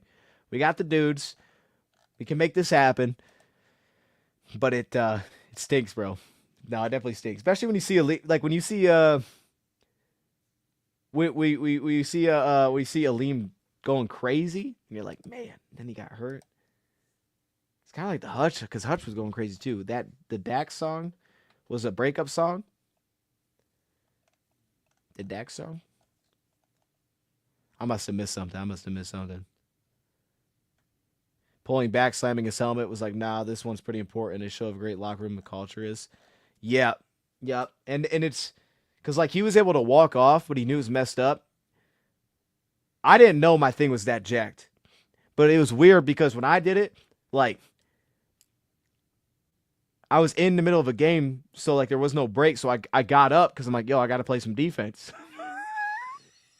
Yo, it's how bad it was, dog. I couldn't turn directionally. Like for the first like 20 seconds, I was like stunned. You know what I mean? Like my right leg was just like, nah, that ain't happening, G. So I stood up and I was like, all right, I'm gonna play some defense, dog. And I couldn't move. I was like, bro, I can't change direction. So I was just walking straight. And I remember, dude, I'm gonna pull the plays up. I remember dude ran at me. He came at me. He's coming down corners like a fast break. I think I had the ball and I passed it. And then they're coming the other way, dog. And I can just remember standing there. Dude's driving at me. And I knew I couldn't like go left or right. So I saw him and I stood there. And I was just hoping. I'm like, let this dude just pass the ball, man. And I remember just going like this. And then he passed it. I just stood there, dog. And it looked good because it's like my dude didn't score. They might have, and I didn't know these dudes super well. Like I had just met him. I had just started the league, and it was like real far away. I didn't know none of these dudes. It's like my dude didn't score. Like he didn't score. He passed it. Somebody else scored. That's not my fault. You know what I mean? I got bad help defense. That ain't my fault. And I stayed out there till the end of the game. I just stood there. It was only a couple possessions. I just stood there and did nothing. And but the weird thing is with Aleem, like his must have been better faster. Maybe he tore it like fully and it was better. I don't know. But like after a little bit, I was able to kind of walk a little bit like not normal, but it was like I can move around on it. It just hurts really bad. Like it hurt putting my shoe on and stuff. But I was able to move around. So he was seemingly able to kind of move around pretty quickly. So yeah, but it just reminded me of the same thing. Cause like you knew something was jacked, but it was like I've never felt something like this before. But you wouldn't think it's that serious, and then you realize like, oh, this thing just ain't healing. You know what I mean? This thing is still jacked up. I'll show this sequence because I didn't show it because it cut out. I wanted to show this sequence live of Brian Branch before half. So I talked about it, but I didn't show it. Brian Branch before half was an animal. Shot to Aleem, bro. Shot to Aleem, dog. He was an animal. You know, Ben had a really good stretch at the end. But watch Brian Branch on these three plays. Really 2 plays, but 3 plays, man. We went cover 3 buzz, as I was talking about. So he's buzzing down. He plays the number 2. Follows under to the underneath the 1, which is typically his responsibility is to get under 1. But if there's a flat like this, see, this is what's so deep is that if there's a flat, now he's got to be responsible for that. So now all of a sudden this is open, right? That's kind of the clear out of like flooding over a concept. Because typically the guy that has to get under 1 is that number 2 corner. So in this case, the buzz defender who's in the hook curl actually has to help and get under the 1. And Brian Branch reads it so fast. Right here, he sees it. He steps back up underneath Mari Cooper very quickly as he passes it off to a good depth linebacker, and there's nowhere for him to throw the football. Like, Branch he was key here because he kept us from giving up any points before half. And this is a really good play, man. I like where Jack was at here. Aleem did his thing. And then right here. Yeah, and that was the cool thing is that one play in the second half we put Jamal at linebacker letting blitz. The downside will be like if it's second down and you do that, teams probably know he's blitzing. But I mean it did work. Not as much this play. You know, this was the Kincaid one they went underneath. It's the same coverage, but not as much this play. This one. They try to clear him out and he steps through it and makes the stop here and limits this to a short gain. So Branch made just play after play here in the same coverage. Boom. He was on one. He upended on that one. Branch places his hair on fire. I love this dude. And this was a heck of a way to help get us to half here. Because he did his thing. And then this was good coverage by Campbell. I know we were showing him get cooked one time, but that was good. Then they threw a screen. I don't know what that was. Who made that tackle? Turner? All right.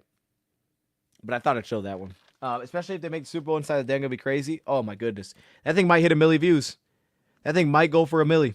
You know what I mean? That thing might yeah, that's probably their biggest view video ever, I bet. Not enough Jamal Adams. I like Jamal, man. I mean, he made a terrible mistake against the run in this game. He looked okay in man, not great. He looked okay. But you know me, and I'm excited for Jamal. I think Jamal is gonna be helpful. I still think he's gonna be helpful. Crazy to say, but do you think our offense has a possibility to get better with Montgomery's injury? Gives more snaps. Man, it's tough. I think in games, yeah. I think in games we could be better because I think Monty's his own guy. So if we can't create the kind of movement that we need to up front, I think we'll be more willing to be like, yeah, just stop doing this. Let's just stop running zone plays because I think with Monty, that's where he excels. And I think without having him, you're kind of in that spot where it's like, we don't need to do this. If it doesn't work, don't do this. And I think it'll help lean in towards maybe what gives us really well. But like if Vaki gets legitimate carries, I said it before we extended him, and then he extended him. It's like, all right, probably not. I was like, this guy's gonna be the future with Gibbs. Like I think Vaki's gonna be special. I don't know if I was talking easy about that or who it was, but I was like, maybe it was easy. I was like, Vaki's gonna be like the CMC kind of deal. Like I was probably talking a little crazy at the time. I think he's gonna be amazing. I think he's going to be amazing in the NFL. So if he gets some looks, I think he's going to be amazing. Okay, I think his last one, Mega Hustler. I like that name. Yeah, Charles D, the guy who got Lions going Super Bowl is Mark Schlereth. Shout out to Mark Schlereth. Doesn't he do Brown stuff? Everyone else in national media is being wishy-washy. Bro, I know. They just trying to come up with stuff. We lost. Now the Eagles are the best team in the world. It is what it is, bro. And I kind of love it, though. I kind of love it because I've seen that today. I didn't watch anything, but I saw it today, like how, Lions are done. And I love it. I'd rather than not be all over us. You know what I mean? Because it just ain't the same. Like, I don't want you to be happy because you like, ooh, I knew the Lions were going to be good. Like, no, don't be happy. I want you to be upset when the team that you pick loses to us. That's what I want. You know what I mean? Like, if I'm being real, go pick the Chiefs, pick the Eagles. Because I want to beat that team that you said that, hey, that's the team. Now I'm on that team. Right from day one. All right, let's go beat them in the playoffs. That'll make me happy. And then we got to watch them flip it around and make it make sense. I don't want them on the bandwagon so when it happens, they're like, man, that was my team. I knew that was going to happen. Get out of here, dude. Get out of here, dude. That's reserved for us that are sitting here at 11:42 p.m. for some reason. Talk about this loss. That's reserved for us. Come on, man. And again, if you're just joining, man, run it back. We go through this game, all the key plays. I try to skip out on the stuff that isn't, but we went through a lot. I forgot Rex Ryan always shows Lions love too. Yeah, shout out to Rex Ryan, though. Rex Ryan's funny, bro. I like him. Bills beat us. I wouldn't say dominate us. Yeah, like I said at the beginning, like it's cliche, but I do feel like we beat ourselves a lot in this game. You know what I mean? I don't want to just make that the cop out, but I do feel like we did. I'm not even a Lions fan, but the man knows ball. You're not even a Lions fan? Oh, me? Alex, you ain't a Lions fan? Wait, are you quoting somebody? Yeah, I appreciate you, Alex. Lions versus Falcons. Hey, the Falcons win? Or Commanders? Commanders would be crazy. Commanders would be crazy. I'm 25. Started watching the Lions in 2010. Just love my guys. That's what I'm talking about. That's what it's about, man. I started watching in 2011. So we're right there. We're right there. Tom Brady's a big fan. Tom Brady's a dog. You know what I mean? Shout out to Rex Ryan.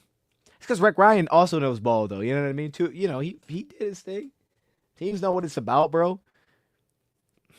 A loss is a loss, bro. And the crazy thing is, like, no, the Bills have more losses than us. Like, what are we talking about? We're even in a buck. All right? This team lost by like 100 to the Ravens, right? I mean, they got 3 losses. We got 2. Let's do one of these numbers, okay? I'm glad let's do an AFC team, too. Now we just got to get back. Let's go back, get back. Let's handle the business against the Bears. And this thing, hopefully, is going down to the last week. Got to have it kind of week against the Vikings. Unless the Vikings decide to go lose to Green Bay, then maybe not. And we handle business. Then maybe not, right? I think real quick, before we get out of here, I kind of actually want to check on that. If Let me check on that actually, because I was supposed to end this in a couple minutes. I'm gonna end this in a second, but I wanna see if we won our next two and they lose one, because now we have the same record. Do we hold a tiebreaker? Because I don't think it'd be by score. Wouldn't it be by conference record? And ours is to an AFC team now, and they lost to us. I don't know who the other team they lost to though. Who else did Minnesota lose to? Oh, the Rams. That's an NFC team. So is it conference record next? Because, yeah, so if we go to week 16 and if we win, and the Vikings got Seattle, though. We'll see. Vikings win. Packers and the Saints. Packers will handle business there. If the Packers beat the Vikings and we beat San Fran, and we lose to the Vikings. Oh, would I click tie? Oh, no. We lose to the Vikings. And even if the Packers win, they don't have enough wins. We'd still win the division. So we just... The third tiebreaker. So the third tiebreaker must be conference games. Must be conference record. Because they'd have 2 losses. We'd only have the 1 to Buffalo. Gino's injured. Yeah, man, that's true. I forgot about that. That looked awful too. Hey, as soon as Sam Howell came in, that was a disaster. That was horrible to watch. Yeah, I think so too. Is something going on with Max, or is he just not doing nothing? So, but because I think the Vikings could I think the Vikings could definitely lose to the Packers. Like, I think that's on the table. I don't think the Packers can win the division, but I think that they could beat the Vikings. And I don't see any reason they do not be playing for that. But the thing is Philly, because they play Washington. That's not even an easy matchup. Let's say we give them the dub, and then they play Dallas. Dallas ain't going to be easy anymore either. They'll probably win that one, though. Oh, I thought they had Dallas again. I'm like, what? And then they have who do they play this week? Here's the cool thing. I was telling this, think about this. The Lions literally, control their destiny, which is amazing. Like, anybody could have taken that at this spot and say, like, yo, they control their destiny for the 1 seed, just run the table. That's amazing, man. But I don't know. I think Philly could be upended here. And if they were, it's possible. It's possible. It's possible. They could beat them. You know what I mean? They could do it. They could do it. But anyway, man, we're going to leave it here, man. I appreciate y'all joining. I don't know that we'll be... there might be a show tomorrow. I don't know. Maybe live, maybe not. We have... I'm working on something else in the background. Then I got to kind of prep. We're starting a new show over on the roundtable. So we'll see. But Wednesday, we'll definitely be back. Injury report Wednesday. We also got 4 o'clock. We have our weekly topical over there for the Lions on Bleacher Report. So tune in. I would say if y'all ever got topic ideas for Bleacher Report, because I can come up with whatever I want on Wednesdays. I can talk about anything I want. So if y'all ever got like ideas you want me to talk about, whatever it is about, let me know. And if it's if it's good, we'll do it. You know what I mean? I'm always looking for ideas. I'm always just trying to come up with something. So that's on Wednesday at 4. Picks at noon on Wednesday. Tomorrow we'll see. Wednesday also probably a live stream after my picks for the intro report. And then we have the roundtable that night. And then after that, it's just kind of onto the preview type of deal. And then injury report. So Lions still can make it to the big dance. But Goff got to play out of his mind like Aaron Rodgers did in 2011. Don't ever use Aaron Rodgers as the bar ever again. Mega hustle, I'm going to be honest with you. All right? I appreciate you being here, dog. But if you got to give me Tom Brady. You know what I mean? You give me Mahomes. You can give me Peyton Manning. All right? You give me Cam Newton. All right? Don't give me no Aaron Rodgers. All right? I just don't want to hear it. I just don't want to hear it. That's it. That's it. No hate to Aaron Rodgers. I think he's an interesting guy. I like watching the Jets, but don't do that. Don't leave us on that. No. All right, man. We got to get out of here, man. Have a great night. I will see you guys again this week soon. We out. On to the Bears.